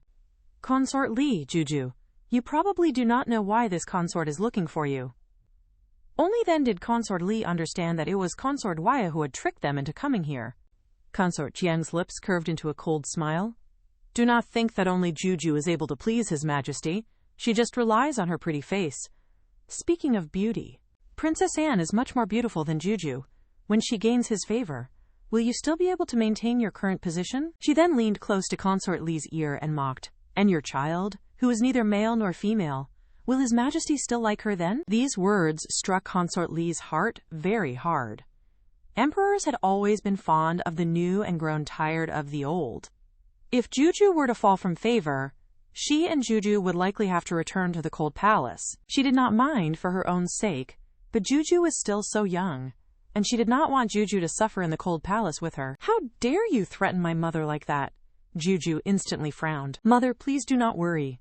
Guju will not fall from favor. This was because she remembered that the original book had mentioned that Princess Anne was actually noble consort Qing's daughter. Before the emperor had ascended to the throne, noble consort Qing had schemed against him multiple times.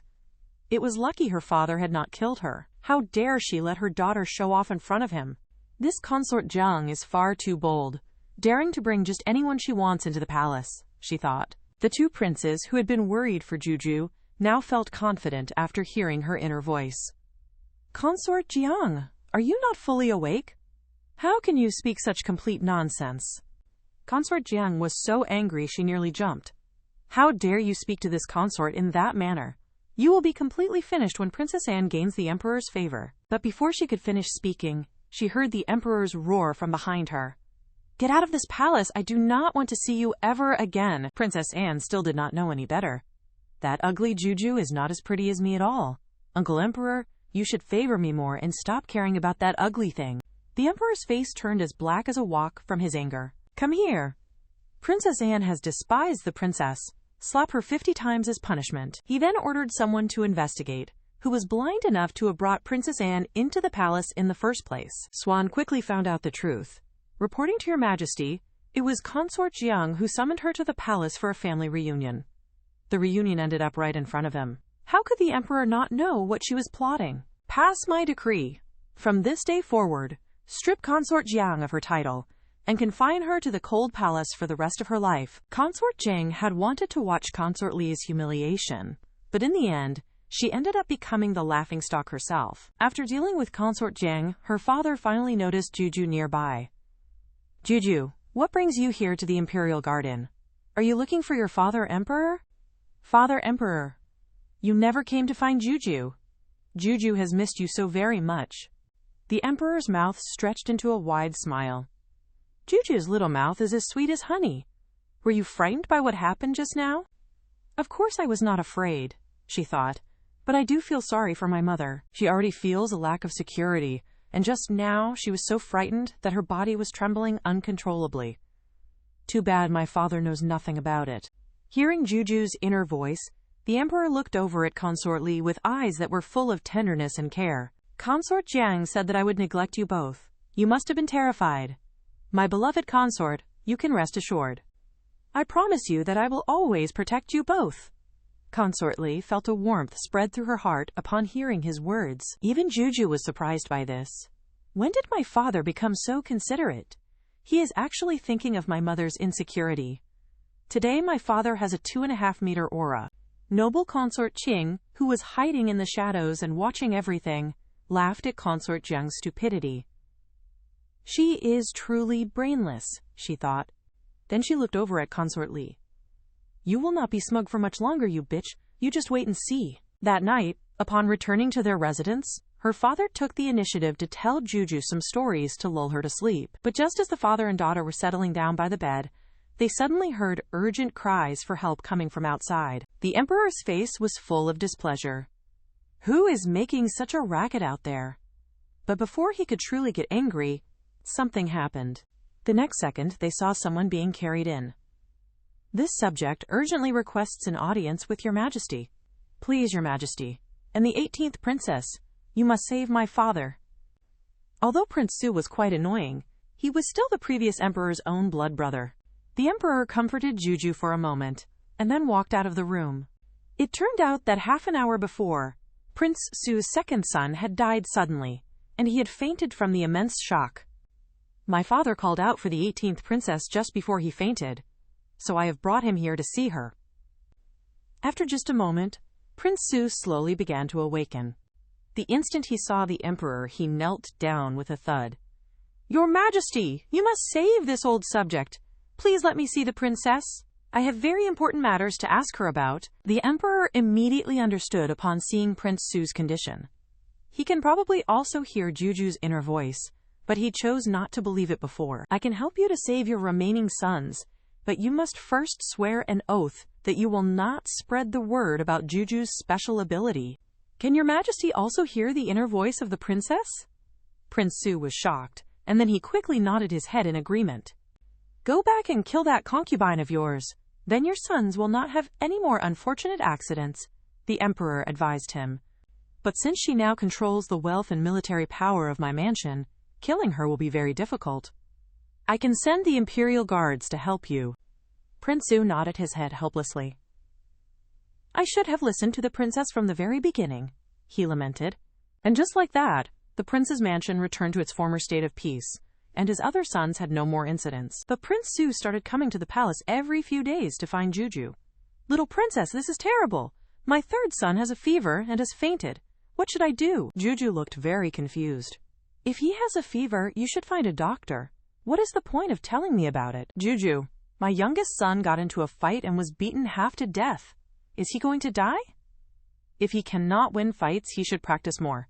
I cannot help him fight. Guju, my fifth son has gotten into a fight with his wife. Not listening, not listening. Like a turtle chanting sutras. Prince, please go back and discipline your sons. On this day, Guju finally could not take it anymore and ran to complain about it to her father. Who has been bullying you, Guju? Your father emperor will handle it for you.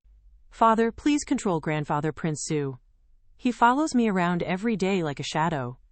Guju does not want to hear his family gossip any longer. The emperor immediately issued a decree that forbade Prince Su from casually entering the palace to find Guju. Prince Su has been bothering you these days, so you have not had time to accompany your father emperor. Guju's 5th birthday was approaching soon. The emperor planned to celebrate it in a grand style, inviting everyone to the palace to celebrate with her. Guju's eyes immediately lit up upon hearing this news. This was because her father was currently in the process of selecting a consort for the crown prince, but none of the candidates were reliable people. If everyone is allowed to enter the palace, then my brother the crown prince's destined partner, Yuan Yin, will also appear. She was the person who treated him the best. I must find a way to bring them together. Her father listened with a confused expression. Who is Yuan Yin? How has she earned Guju's admiration? The emperor had many more questions to ask, but Guju had already turned her thoughts to other things. I wonder what kind of gifts everyone will bring for the birthday banquet. It would be the best if they brought snacks from outside the palace. I did not eat any special delicacies in my previous life. Her father's heart shook. How miserable was my little one's previous life that she did not even have good things to eat. He angrily picked up some pastries to throw them. Why doesn't the imperial kitchen learn how to make delicious food? What does Guju want to eat? I will have the imperial kitchen learn to make it right now. Ding ding!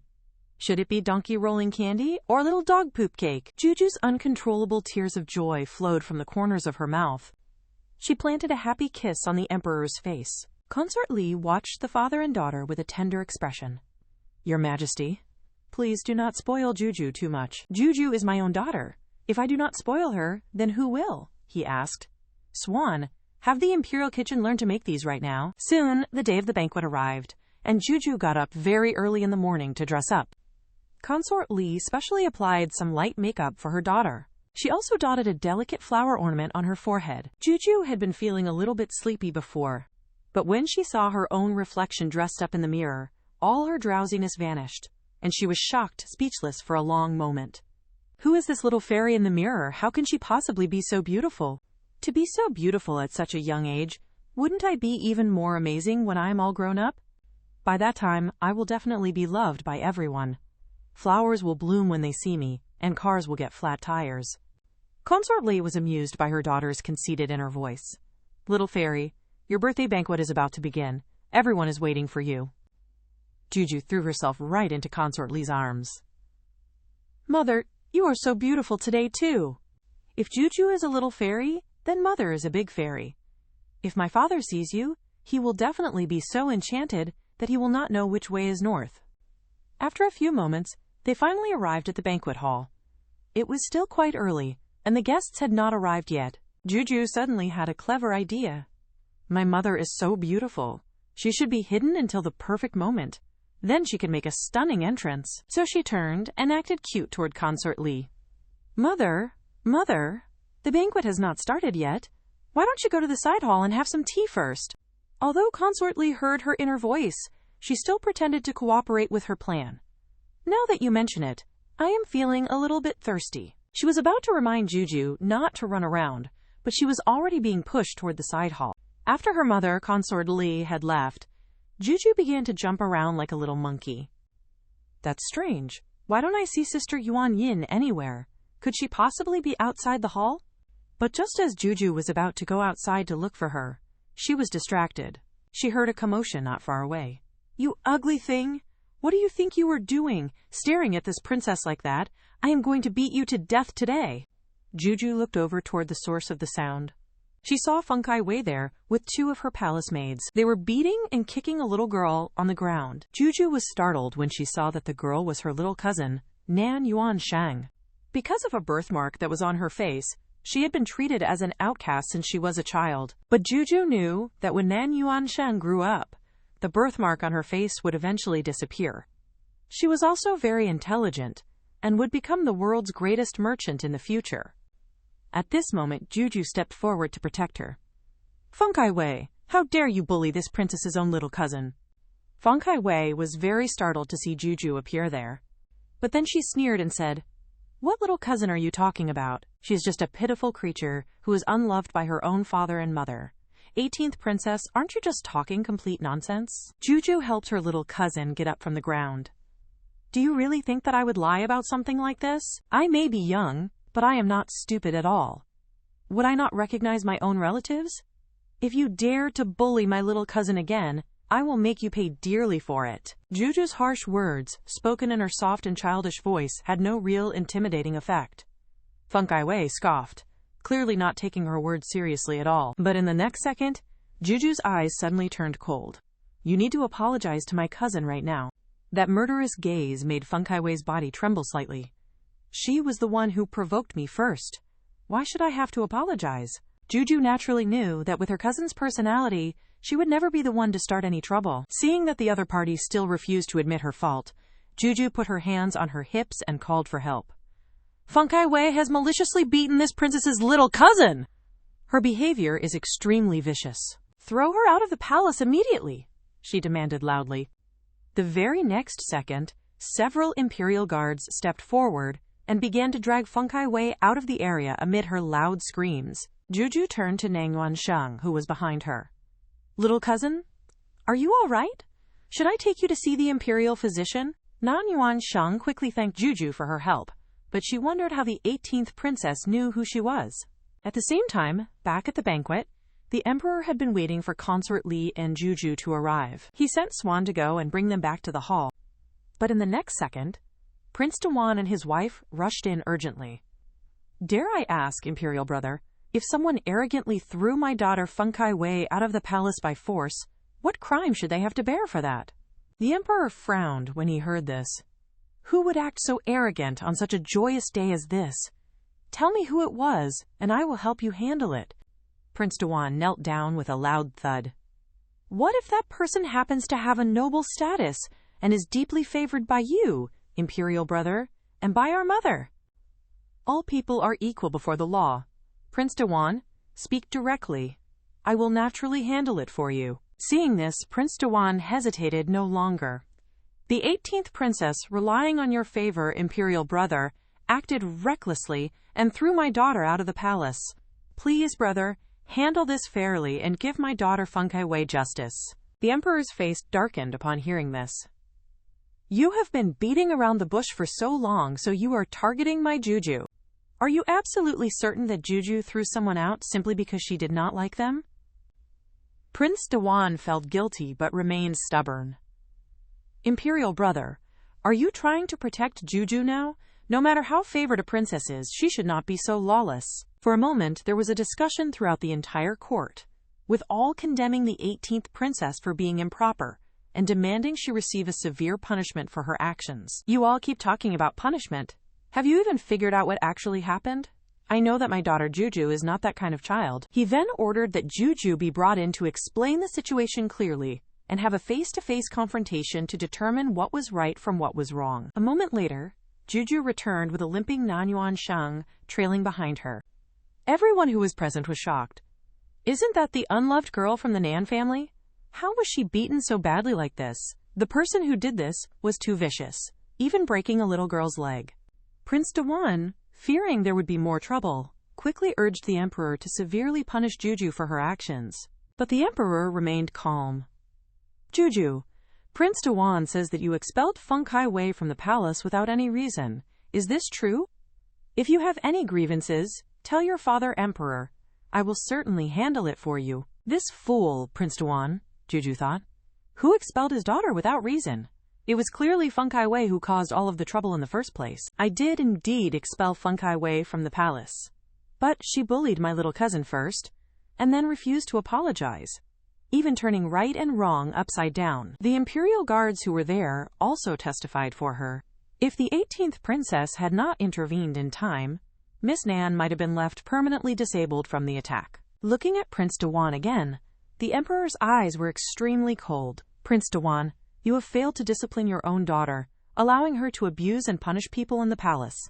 You are fined 1 year's salary, and you do not need to attend the banquet. Go home and reflect on your actions. Guju was very satisfied. My father is getting better and better now. In the future, my little cousin and I will work together to become big and strong, earning money that could not be spent in several lifetimes. Nan Yuan Shang, hearing her inner voice, resolved to help Guju make a lot of money in the future. Soon, the birthday banquet began, and Juju's eyes sparkled as she looked at the large pile of gifts. I am rich! I am rich, she thought happily. These treasures look very valuable just from their appearance alone. Guju, where did your mother go to? The emperor asked. Only then did Guju suddenly wake up from her excitement. Oh no, I completely forgot all about my mother. At that very moment, Consort Li slowly walked out, dressed in elegant brocade robes that made her look both dignified and graceful.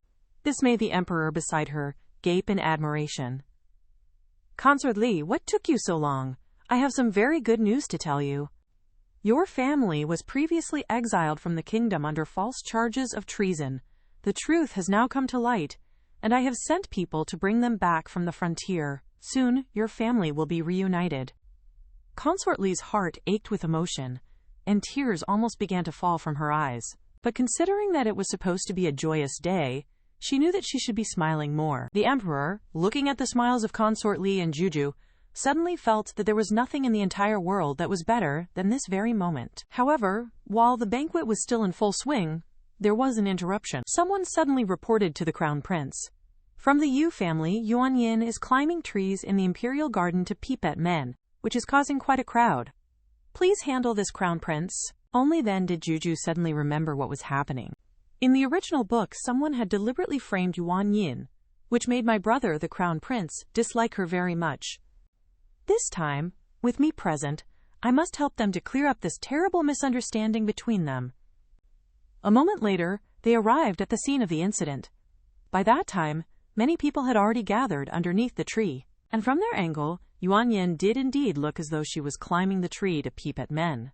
But the crown prince then heard Juju's inner voice. She has keenly noticed that Yuan Yin is holding a baby bird in her hands and is trying to return it to its nest. At this moment, a graceful young lady suddenly appeared. This was noble consort Zhang's illegitimate sister, Nan Baling. Crown Prince, you have finally come. This subject summoned you here because Miss Yu was improperly peeping at men. Please punish her severely, Crown Prince. Hearing the name of the Crown Prince, Yuan Yin, who was still in the tree, immediately started to panic. She slipped and then fell down from the tree. The Crown Prince urgently reached out his arms to catch her. In the next second, the two of them were hugging each other in an embrace. Guju had an expression on her face, as if she had just witnessed something wonderful. My brother, the Crown Prince, and sister Yuan Yin, you two are so well matched. Yuan Yin, realizing her improper position immediately jumped out of the Crown Prince's arms. Her face was red with embarrassment as she quickly thanked him. "Miss Yu, you are unharmed. But may I ask why you climbed so high in the tree?" Yuan Yin was just about to explain what happened when Nan Bawling interrupted her. "Of course, it is because she is completely shameless. Everyone here saw her climbing the tree to peep at men. Please do not let her off, Crown Prince." Guju puffed up her cheeks angrily. Sister Yuan Yin was clearly just returning a baby bird to its nest. "Brother Crown Prince, this is important. You must listen to Sister Yuan Yin's own explanation. Do not be deceived by these bad people and misunderstand Sister Yuan Yin's sincere and kind heart." Juju makes sense. I would like to hear Miss Yu's explanation too. Seeing this, Juju was secretly delighted. As long as her brother, the Crown Prince, was willing to listen, he could definitely change the tragic ending from the original book. But, unexpectedly, Yuan Yin, who was usually bold and straightforward, became shy and tongue-tied when she was facing the Crown Prince. She did not know what was wrong with her, but she seemed to start stuttering whenever she met him. If I am not able to explain this situation clearly, what if the Crown Prince begins to dislike me? Juju was even more anxious than she was. Miss Yu is just shy because she is facing her beloved brother, the Crown Prince. You have to believe her, she thought desperately. After hearing Juju's inner voice, the Crown Prince looked at Yuan Yin with much gentler eyes than before. The rumors say that she is very eloquent, that she is being so cautious with me. How adorable, he thought. Miss Yu, please do not panic. Just explain everything clearly, and I will believe you. Only then did Yuan Yin finally gather her courage. This subject saw a baby bird that had fallen from its nest, and I climbed the tree only to help it return back home. The Crown Prince felt very pleased by this. But Nan Bawling would not let the matter go. Everyone here just saw you climbing up the tree to peep. How can you prove that what you are saying is actually true? Juju stamped her little feet in anger. They are a perfect match for each other. When is it your turn as a demon to object to it? You demon, go away quickly! I saw with my own 2 eyes that Sister Yuan Yin put the little bird back inside its nest. The tree is very high. How could you have seen that so clearly, little princess? Before Juju had a chance to explain how she knew, someone else spoke. The Crown Prince sternly interrupted her. If Juju says that she saw it, then she saw it. Are you questioning the royal family? Guards! This concubine's daughter from the Nan family is stirring up trouble and showing disrespect to the royal relatives. Drag her away from here and slap her 50 times. After Nan Bawling was taken away, Juju looked at the Crown Prince with eager eyes. Brother Prince, Juju likes Sister Yuan Yin. Can I please stay with Sister Yuan Yin a little longer? She wanted to see her brother and Sister Yuan Yin spend more time together so that she could continue to eat candy. So Juju likes eating candy, the Crown Prince thought.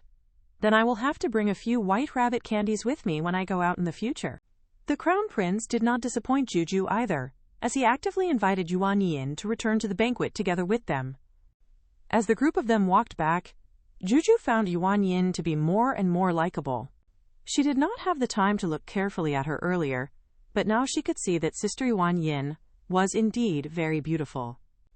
That head of lustrous black hair and those pearl-like eyes. She looked even more adorable when viewed up close. She really wanted to reach out and touch her sister's little face, but unfortunately, her own hands were too short. No matter how much she stretched, she could not reach her. Seeing Juju's flailing appearance, Yuan Yin thought that Juju must have wanted a gift from her. So she took off the hairpin that was in her hair. Today is the princess's birthday. This servant has not yet congratulated the princess. Please accept this first. There will be more gifts presented when we enter the main hall. Upon hearing this, Juju was stunned. She had been misunderstood by the beautiful sister as a little money grubber. If she said now that she wanted to touch her face, wouldn't that make her seem like a little rogue? The Crown Prince could not bear to see Juju in trouble, so he decided that he would help her out. He leaned close to Yuan Yin's ear and whispered, "She wants to touch your face." Yuan Yin's heart jumped, and then her face turned red all the way down to her thighs. "Prince, you want to touch my face?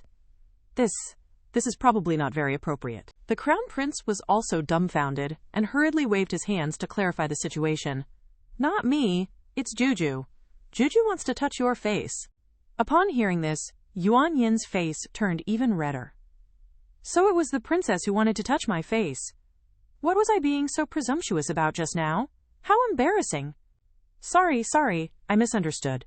After saying this, she quickly found an excuse and ran into the banquet hall like a strong gust of wind. This left Guju standing there feeling completely confused. Brother Prince, what did you say to Sister Yuan Yin that scared her away like that? The Crown Prince looked very embarrassed.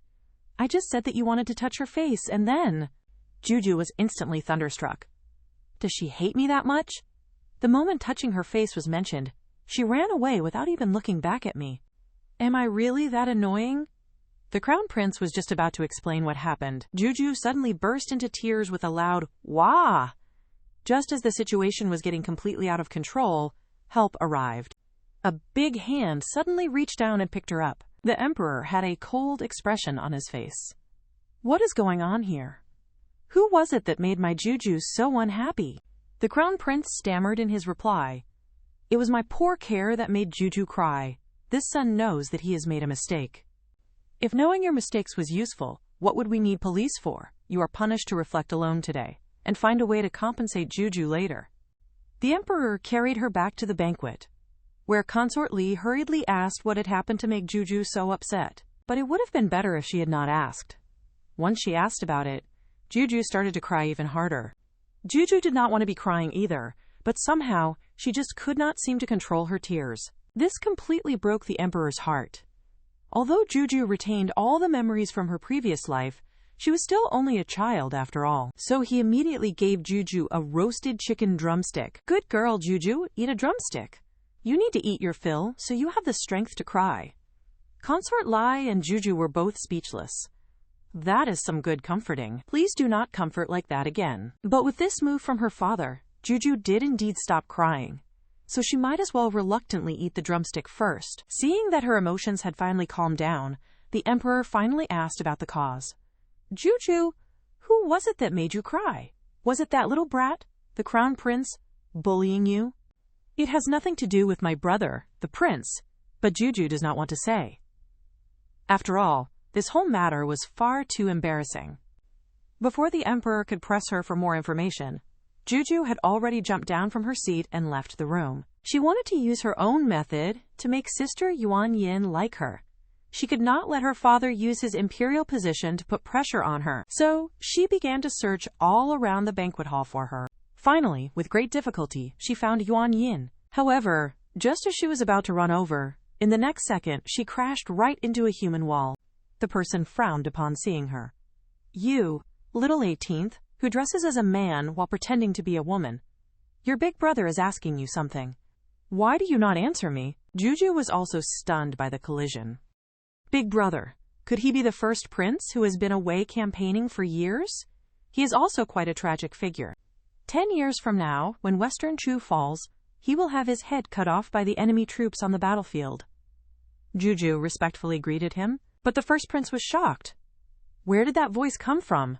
Listening to these words, could this possibly be my own inner thoughts? He is actually cursing me to be beheaded, and is saying that Western Chu will fall as well, he thought, in disbelief. What kind of nonsense are you spouting right now, you little brat? He demanded. Guju looked completely confused by his reaction. She had just bowed to him respectfully. How could she have offended him? The people standing around were also discussing it. Why is the first prince so moody today?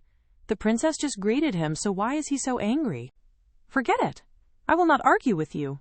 The first prince turned to leave, but Guju, who was behind him, made a funny face at him. Originally, she had wanted to remind him that he was going to lose his front teeth today. But seeing his bad attitude, he definitely would not believe her, and might even blame her instead. The first prince snorted coldly. This prince is a dignified warrior. How could I possibly just fall down like that? But the slap in the face came much too quickly. The very next second, his left foot stepped on his right foot, and with a loud thud, he fell flat on his face. The huge sound drew a crowd to watch. The Emperor also came over upon hearing the commotion. What is going on here? Why is it so noisy? The first prince hurriedly turned around. Father Emperor, you are here, he said. Holy crap! Why is my mouth leaking air? Only then did he realize that he had actually lost his front teeth. The first prince was already not very favored by the emperor. Now, after making such a big fool of himself in front of him, he would probably be even more neglected in the future. But Guju knew that although the first prince was very straightforward, he was also wholeheartedly devoted to Western Shu. If the emperor's opinion of him soured because of this, that would not be good. So she explained the situation to her father. The banquet clothes are very thick and long. My big brother Prince campaigns year-round and does not wear them often. If the size does not fit, it would be strange if he did not fall. What Guju says makes a lot of sense. The emperor immediately announced that military generals could choose not to wear the long robes to banquets in the future. After saying this, he looked at the first prince again. Your mother consort has excellent medical skills. Go and ask her if this can be treated. The first prince was extremely ashamed. He did not expect that after he had treated her like that, she would still plead with the emperor on his behalf. At that moment, Guju appeared to be infinitely adorable in his eyes. She is clearly a boy, but why does she look even more delicate than a little girl? He wondered. Meanwhile, Guju had found Yuan Yin once again. After some careful explanation, the misunderstanding with Guju was finally all cleared up. It is all that pig-headed prince brother's fault. He cannot even relay a simple message properly. Your Highness, are you hungry? Would you like to eat something? But Guju had just been fed a large chicken drumstick and was not hungry at all. Yuan Yin nodded. Then let's watch the song and dance performance first before we eat. I heard that today's dancers were all sent from the Southern Kingdom. We usually do not get to see them. Guju felt that this was strange. As enemy nations, how could they have sent dancers over to them? I heard it is because the Southern Kingdom was defeated before and could not pay the reparations, so they sent them over instead. They also seem to have sent an 8 or 9-year-old hostage prince. How pitiful. Juju's heart sank. A hostage prince from the Southern Kingdom. Isn't that the male lead from the story who will destroy Western Shu 10 years from now? In the original story, he was sent as a hostage to Western Shu, but he suffered all kinds of royal humiliation while he was here. Later, when he returned to the Southern Kingdom and became the emperor, he was determined to take his revenge on Western Shu. Thinking of this, Guju felt completely hopeless. It is over. It is over. Now that he is here, everything is completely finished. The little Princess Guju thinks she came here and has a family that loves her. She believes that for their sake, she can't just sit there and watch the future of her country being destroyed. The princess asks Sister Jin if she knows where the hostages will be taken. Sister Jin replies that she doesn't know either.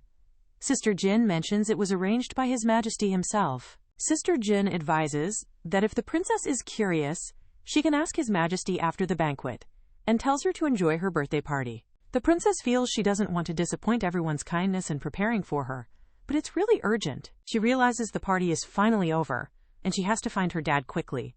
She calls out, "Father!" Father asks how Guju came there. Guju says she came just in time to accompany Daddy to visit his big brother. Daddy thinks that Brat won't be in any trouble, so he can just find a chance to spend more time with his precious Guju, and Guju squeals, "Hey, hey, hey!" Two people watch as Daddy carries Guju away. It's the mother and brother. They greet His Majesty. Guju asks her big brother if he is okay. Her other brother grumbles that Guju only knows how to care about him and asks what she is doing there. The other brother nervously thinks that he treats his younger brother like this, but he still comes to care about him and wonders how he has the nerve to meet him like this. Sister Jin tells the princess that, thank you for her concern, the bleeding has stopped. Guju playfully wonders if the older brother is covering his face so shyly because he is too embarrassed to see people because of his missing teeth. The older brother exclaims he's fine, and that he doesn't care about these teeth at all. Guju knows, and then asks if her big brother is going to eat Guju. Guju whispers that she didn't mean to scare him. Daddy tells he is not a child anymore, so he should be more careful and not scare Guju. He also says that since there's nothing serious, she should just take a good rest. And that's all for today. Daddy thinks that Guju was not scared. Daddy comically wonders what kind of drug the eldest prince had given Guju, feeling a little jealous of his son's hold on his daughter's affection. Guju changes topic, mentioning the Nan Kingdom hostage and asking his location. Her dad advises her to stay away from the hostage, fearing Nan Kingdom's plans. Guju cleverly insists her dad tell her the hostage's location to avoid him. Her father realizes the hostage is key to Shichu's fall and can't be hidden. He considers asking Guju about Western Chu's fall, but thinks she's too young. The Emperor sighs, realizing the problem is unresolved, and Guju will worry. He tells Guju the hostage is in Ziguan Hall, and she happily thanks him. Daddy reminds her to take him, but Guju promises to be careful. Guju approaches Ziguan Hall, finding it desolate like a cold palace. She remembers her dad's worry, but decides to investigate alone to avoid alerting enemies. She recalls this is where hero Dijiang was humiliated, leading to the country's ruin. Guju decides she needs to get closer to see how Dijiang is doing. 2 guards stop her, saying Ziguan is forbidden, and telling the princess to go back. Guju pouts, thinking Daddy agreed, so why couldn't she enter? A guard offers to accompany her, but Guju sweetly declines, promising to be careful. Guju confidently believes the hostage is too young to hurt her. Her small red-shoed foot steps forward. She peeks around the corner, ready to see the hostage. Guju's eyes widen in surprise as she sees the young boy. The boy looks serious and distant. Guju excitedly wonders if he is the male protagonist, Dijiang. Guju spots a kneeling man and asks why he is there. The kind princess tells him to get up, but he inwardly thinks to avoid her. 2 stern guards explain the emperor ordered him to kneel for a month and tell the princess to leave him alone. The princess looks shocked, wondering why her dad gave such an order. The guards explain the kneeling is punishment to intimidate the treacherous Nan kingdom. Dian sadly thinks his legs will break if he keeps kneeling. He sighs, realizing he was just a shield for the Nan kingdom, wondering why this happened to him. A dark memory shows him in pain, recalling a book that mentions Emperor Jiang suffers unbearable pain in bad weather. A fiery image with a sword appears, as he recalls Emperor Jiang chopping off royal family members' legs after a kingdom fell. Guju looks determined, while a smiling attendant thinks she should stay away from Dijiang. The sweet princess gently takes his hand, reassuring him it doesn't matter. With bright, hopeful eyes, Guju declares she will find the emperor now. Dian looks up, surprised by her brave promise. Guju, with a cheerful smile, promises him she will definitely come back. Dian watches her go, his hand clenching with a tiny spark of unexpected hope. He looks at his hand, wondering if he was dreaming about Guju's kind words. A shadowy inner voice warns him no one will help him, that she is just making an excuse to leave. He is left alone, still kneeling and feeling abandoned. He tries to squash his hope, telling himself not to hold on to it, as the scene shifts to the palace. Guju bursts into the room, happily calling for her daddy. The emperor, looking pleased, smiles warmly at his daughter, calling her Guju.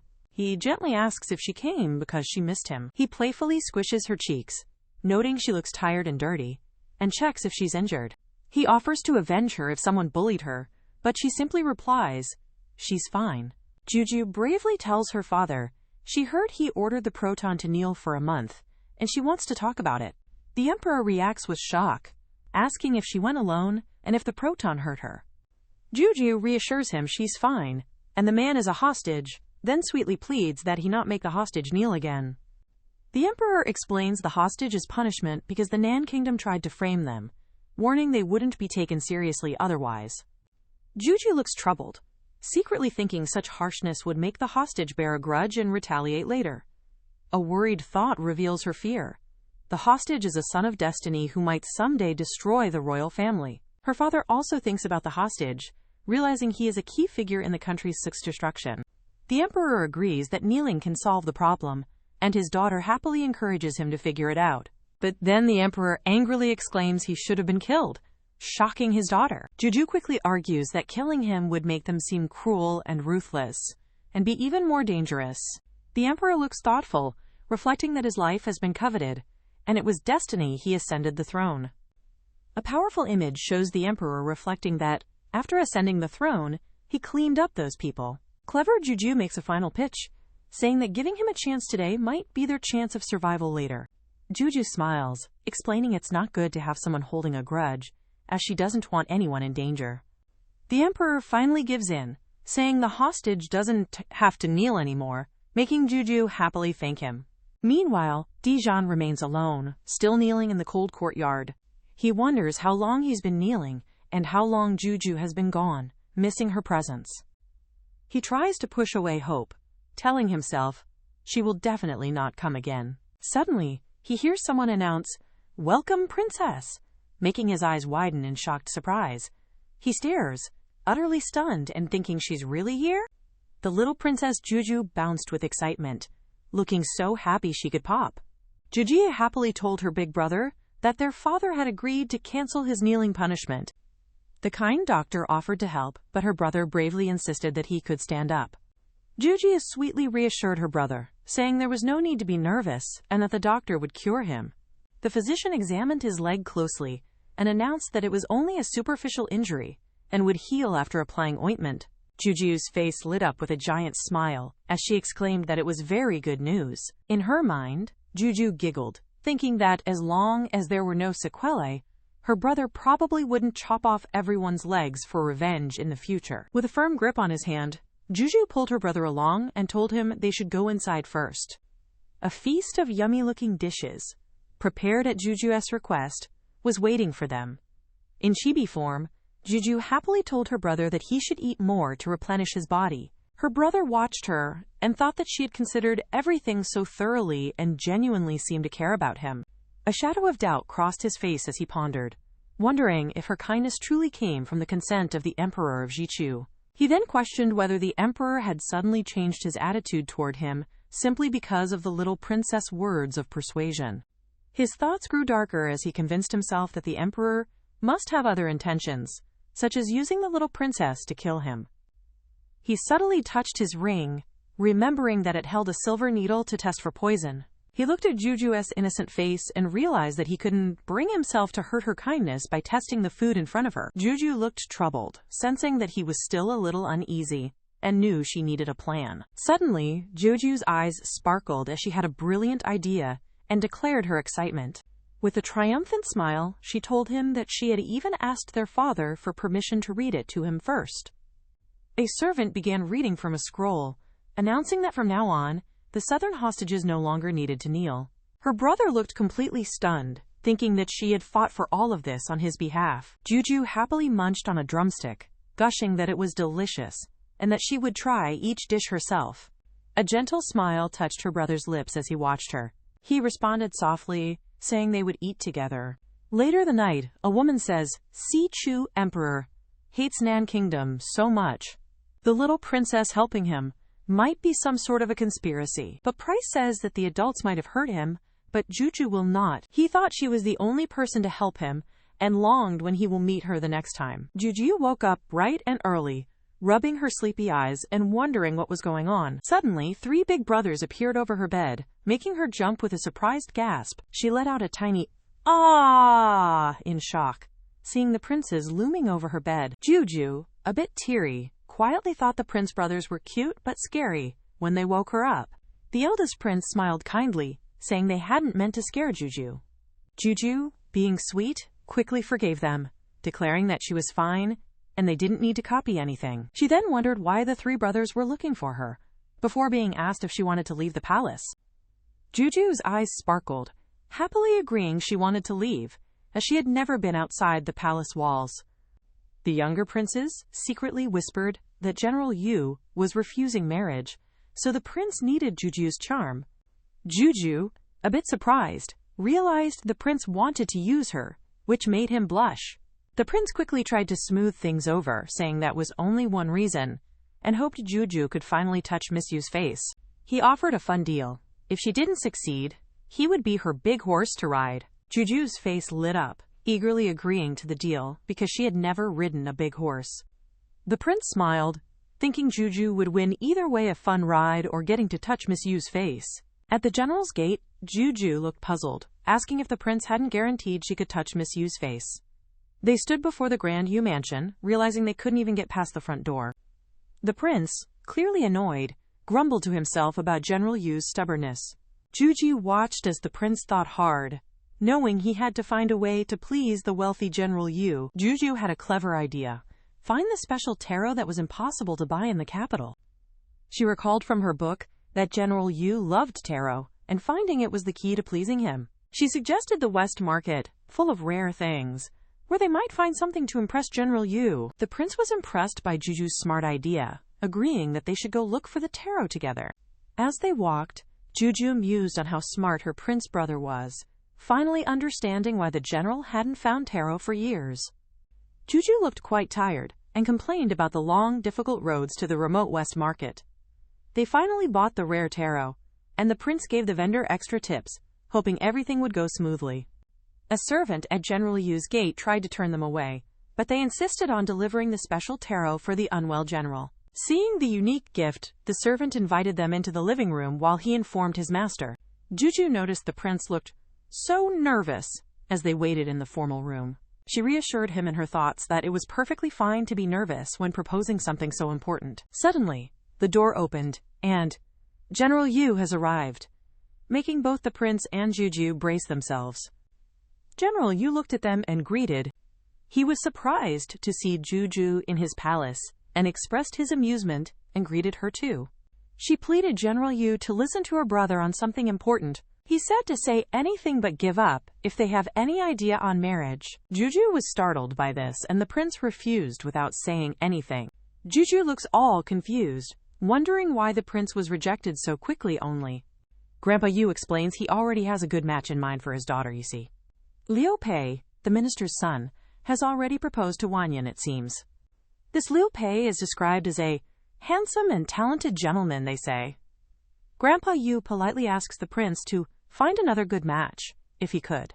The prince looks completely shocked, only managing a but. The princess, still curious, asks what kind of gentleman this Liu Pei actually is. The book reveals Liu Pei is lustful and violent, doing all kinds of evil. The clever princess schemes that taking Grandpa Yu to the bad place will fix all. She realizes it's too strange for a child to suggest that, deciding it was her turn to do something. The prince offers to buy her toys, completely unaware of her master plan. Her eyes sparkle as she excitedly mentions a night market with bamboo dragonflies, you know. Grandpa Yu worriedly tells her the night market is too dangerous at night. She sweetly insists General Yu can protect them and finds waiting here so boring. Grandpa Yu, completely charmed, finally gives in and agrees to go. Under the twinkling stars, she spots a bamboo dragonfly and wants to go there only. She politely takes a toy from someone, saying thanks. Grandpa Yu offers more toys, but she says this one is enough for her. Her cute act drops, and she vows to find Liu Pei fast. A woman pleads with Liu Pei to release her. The princess spots Liu Pei. She cunningly asks Grandpa Yu if that is the gentleman he mentioned. The woman kneels, begging to go home because her parents can't live without me. Liu Pei smirks, demanding she follow him for delicious food and spicy drinks, like that. The woman accuses Liu Pei of torturing her sister to death, begging him to just let her go. Liu Pei's face darkens, telling her, "Don't give me face." Literally. The desperate woman screams for help, hoping someone will come and save her. Liu Pei's man cries out that his father-in-law is right there, stunning Liu Pei.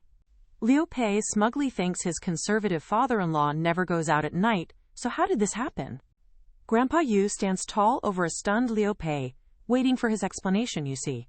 Before Liu Pei can even say anything, Grandpa Yu gives him a solid punch. He threatens to send Liu Pei straight to the government office tomorrow, for all his cheating.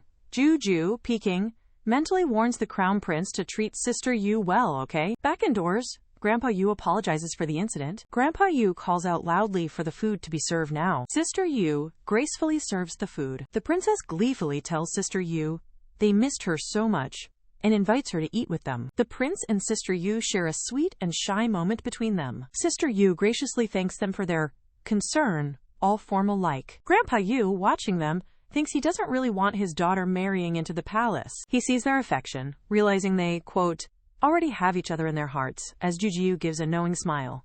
Guju pushes it, asking if the prince and Sister Yu can be together, making Grandpa Yu cough awkwardly. Cough, cough.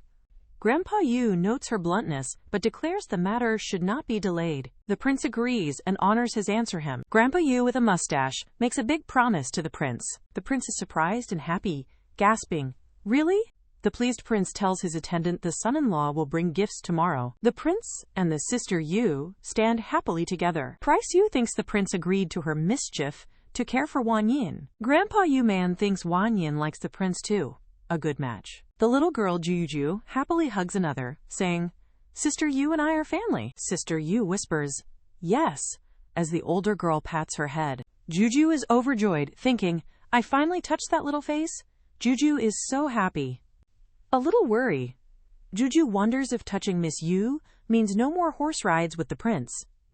Juju is proud, thinking she helped the prince marry and keep his home. Juju beams, thinking, "What a happy day," as the prince watches. The prince calls Juju, who realizes she hasn't thanked him. The prince gently postpones their talk, seeing Juju is already asleep. Juju, sleepy, mumbles about riding the prince's big horse. Juju asks if touching Miss Yu was okay, and the prince promises a ride for her good work. The prince gives Juju a happy piggyback ride, and she cheers, "Happy!" An attendant informs the prince his second prince brother is here with news. The prince is surprised and happy to hear it's his second brother, letting him in. Juju's thoughts warn. The second prince is not a good person, and the prince looks worried. Juju thinks the second prince pretends to be friends to become the crown prince.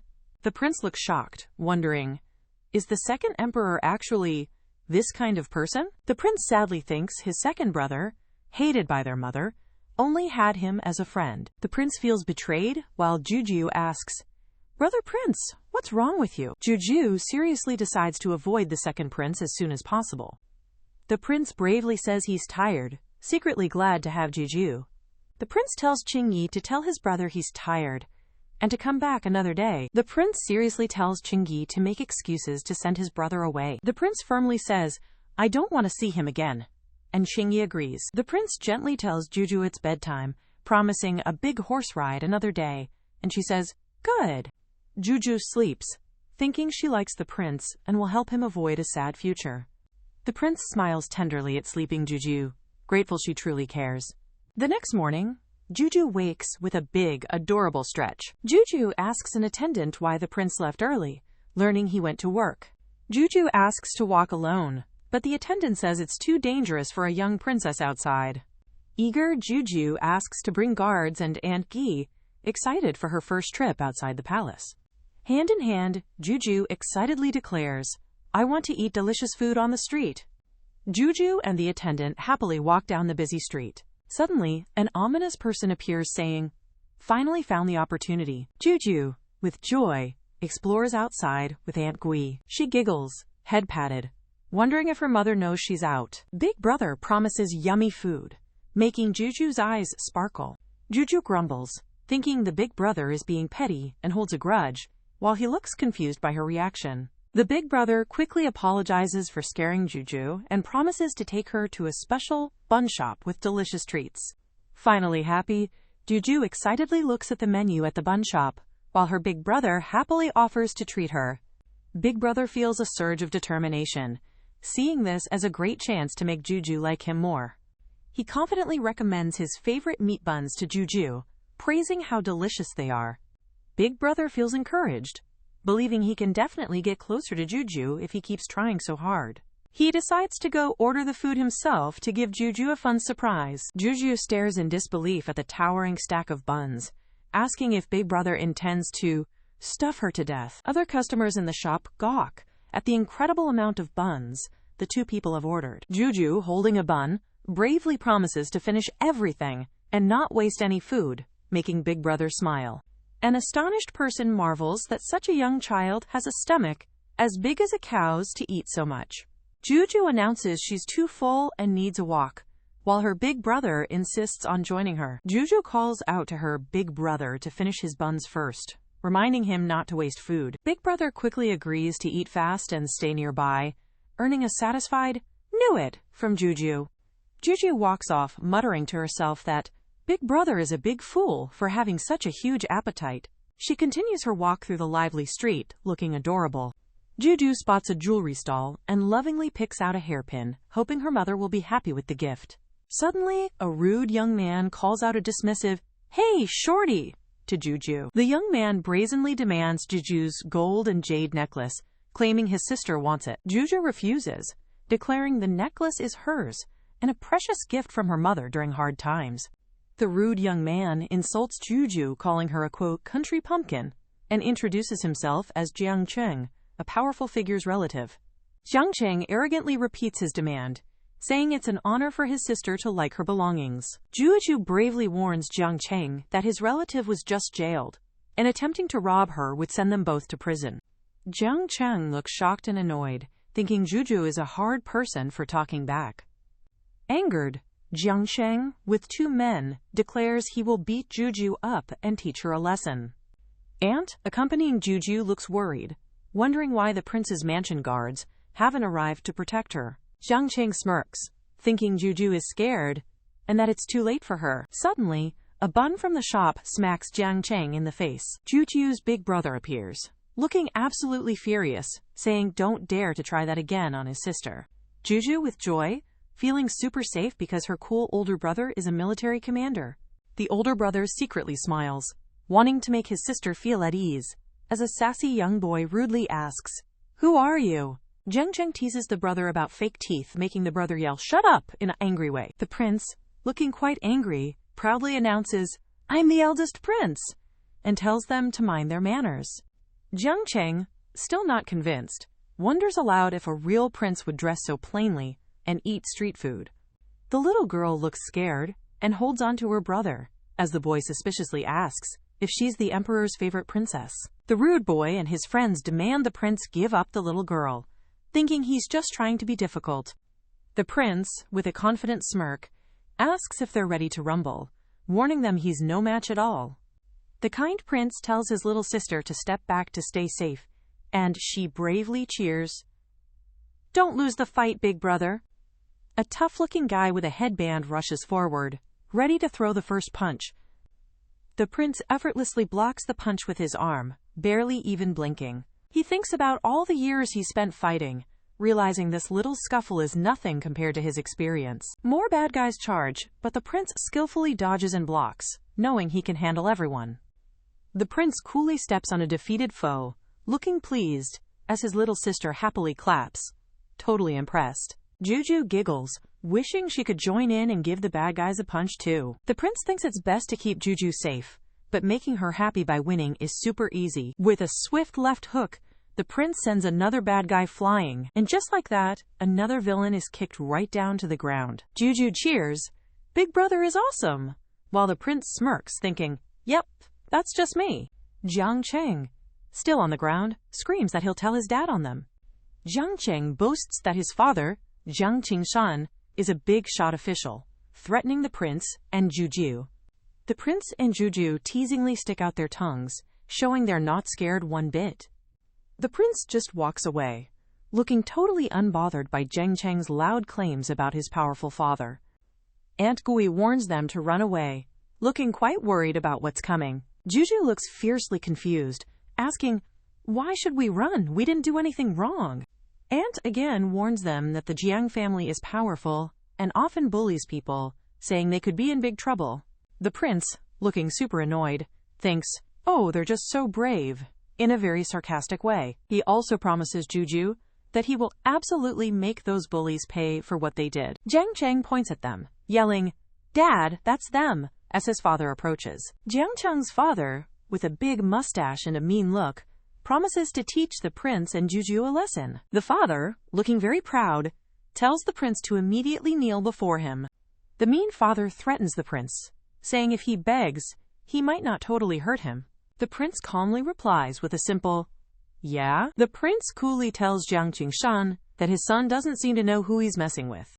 The father looks stunned and confused, as the prince asks if he really doesn't know who he is, hinting at his true identity.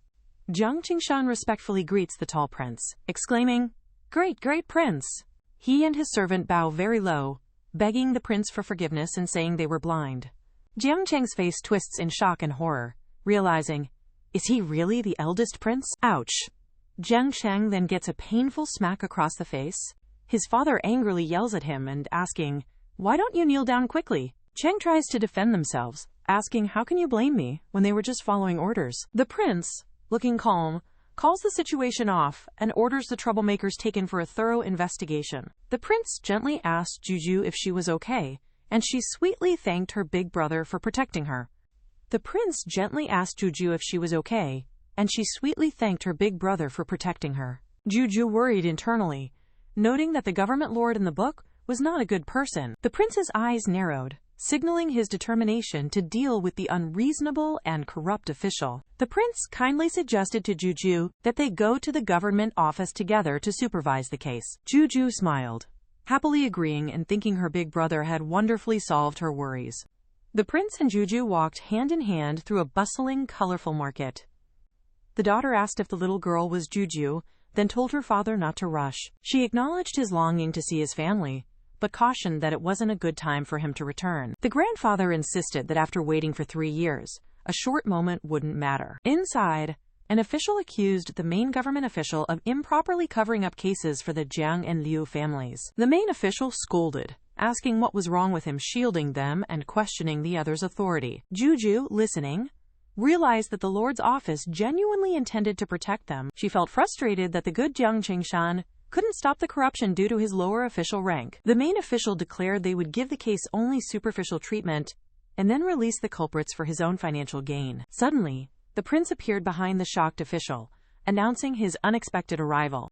The official looked terrified, stammering apologies and claiming it was all a misunderstanding. Prince Brother stepped on the official, showing his dominance as Guju watched. He stated that, as a military commander, he wouldn't entertain any excuses or explanations. The prince ordered the main government official jailed, appointed Jiang Qingshan to take over, and said to report everything truthfully to his father. Guju's eyes sparkled as she internally praised her brother's awesomeness and predicted Jiang Qingshan's certain promotion. Jiang Qingshan then bowed deeply to the prince, promising to be fair and impartial in all cases, which the prince accepted. Guju overheard the jailed official grumbling threats to Jiang Qingshan, warning him to wait. Guju got furious, realizing that the plot to kill Jiang Qingshan would now happen sooner than in the original story. She then advised Jiang Qingshan not to get out of his sedan chair for the next few days, no matter what. Jiang Qingshan smiled, thanking Princess Guju for the reminder, though he clearly didn't understand her warning. Guju was frustrated that he hadn't listened and felt unsure how to explain the impending danger to him. Seeing Juju's concern, the prince thought it was difficult for her to explain clearly, so he would handle it himself. He then gently patted Juju's head, telling her not to worry. The prince then threatened to break the legs of anyone who dared to get off the sedan, shocking both Guju and Jiang Qingshan. Later, Jiang Qingshan heard a baby crying outside and asked his butler to stop, but the butler reminded him of the prince's and princess's strong warning. Jiang Qingshan insisted he couldn't ignore a freezing abandoned baby and ordered the car to stop. But the butler reminded Jiang Qingshan of his promise to the princess and offered an apology plan for later. But Jiang Qingshan ignored him, saying that the baby was the immediate priority. A hand hit Jiang Qingshan from behind, like preventing him from a danger,